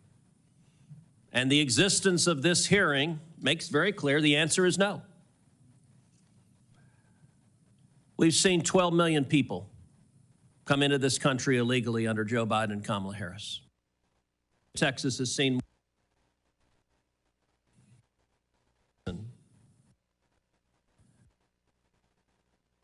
Democrat for over 100 read this election.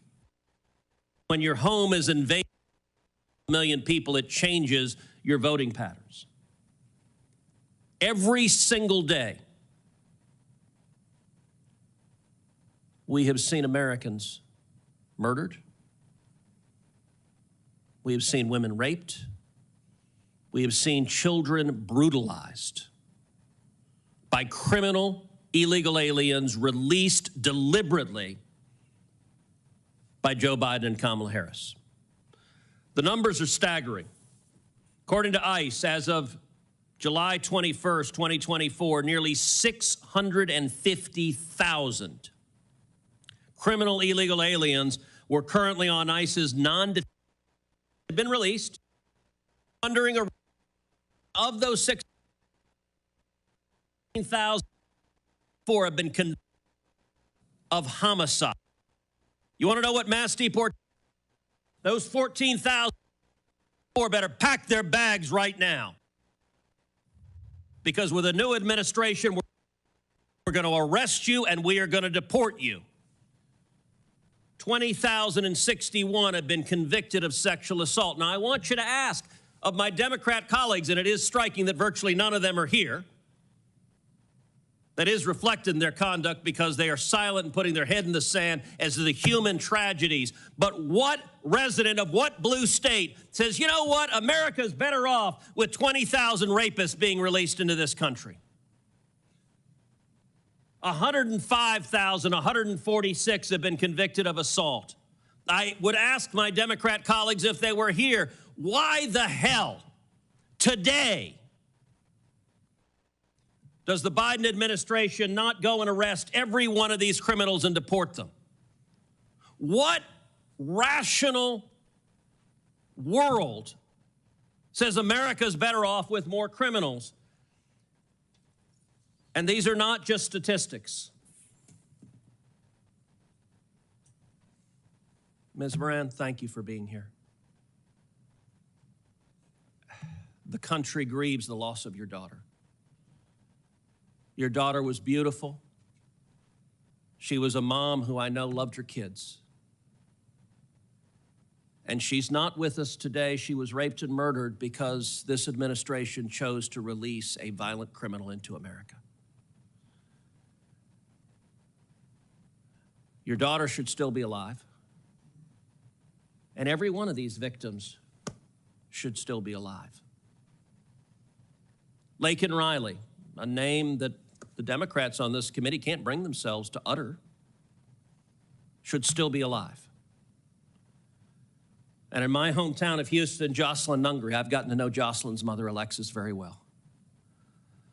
Ms. Moran, like you, Alexis is incredibly brave. I cannot imagine the pain. I'm a father. To lose your child, no parent should have to bury their child. Children should bury their parents, not the other way around.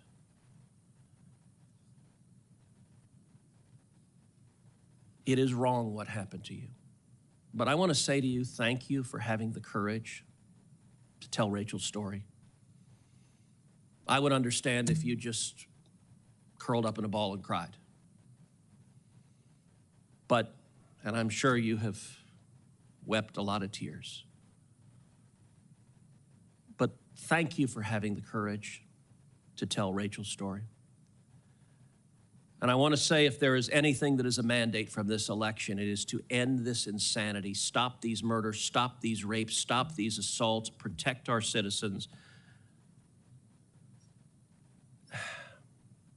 And Ms. Moran, I just want to give you the opportunity at the end of my questioning to share from your perspective why this matters, why we should stop releasing criminals into America. In order to prepare for this hearing, I was actually looking at statistics over the last couple of days. And most of the rape and murder statistics by illegal immigrants are actually against children. Yeah. And to me, that's astounding. I don't know how many people here have children or grandchildren, but can you imagine your 7, 8, 9-year-old daughter being forcibly raped by a stranger, sometimes multiple times? This is the culture, and I realize it's not all immigrants, but this is the culture that they come from, this kind of violence. They grow up in it in their countries. To them, it's just part of what they've known for their lives. But to bring that criminal culture into America, it's destroying our families. I know of women in my hometown that have come up to me because they know I'm Rachel's mom and say to me, some guy just ran up behind me and tried to pull me down to the ground, and if it wasn't for the fact that I could fight him off and run to a store to call the police, I might not be here. And in one incident, that man had attacked 7 other women. Wow. Why are we allowing this? And then the women and children that are raped, and because they're so ashamed of what's happened to them, how they've been so violated, they don't say anything. So the numbers are grossly underestimated, I believe, as far as the crimes that are happening in our country. Thank and you. I think we need to stop this. Thank you very much. Thank you very much. I appreciate all the witnesses appearing before the committee today. There are obviously many questions asked about the mass deportation proposal of the president-elect. As I said earlier, I listened carefully at the Meet the Press yesterday, and I believe the magnitude of that statement is growing in the mind of the president-elect. Mr. Melnick, you certainly allude to that in terms of the number of personnel and the cost to our nation. Bottom line, we have no tolerance for keeping dangerous who've come to this country and asked to be made citizens. And we certainly have no interest in a policy that allows them to come across the border with impunity.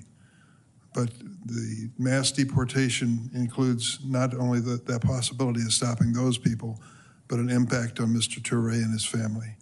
I think most of us would agree that a man who's given his life to criminal prosecution is of value to us based on what Ms. Moran just mentioned. And I think we should go forward with that in mind. Let's be thoughtful and reflective and do things that make America safer and are consistent with our values. The hearing record will remain open for 1 week for additional materials to be submitted. And with that, the meeting of this committee stands adjourned.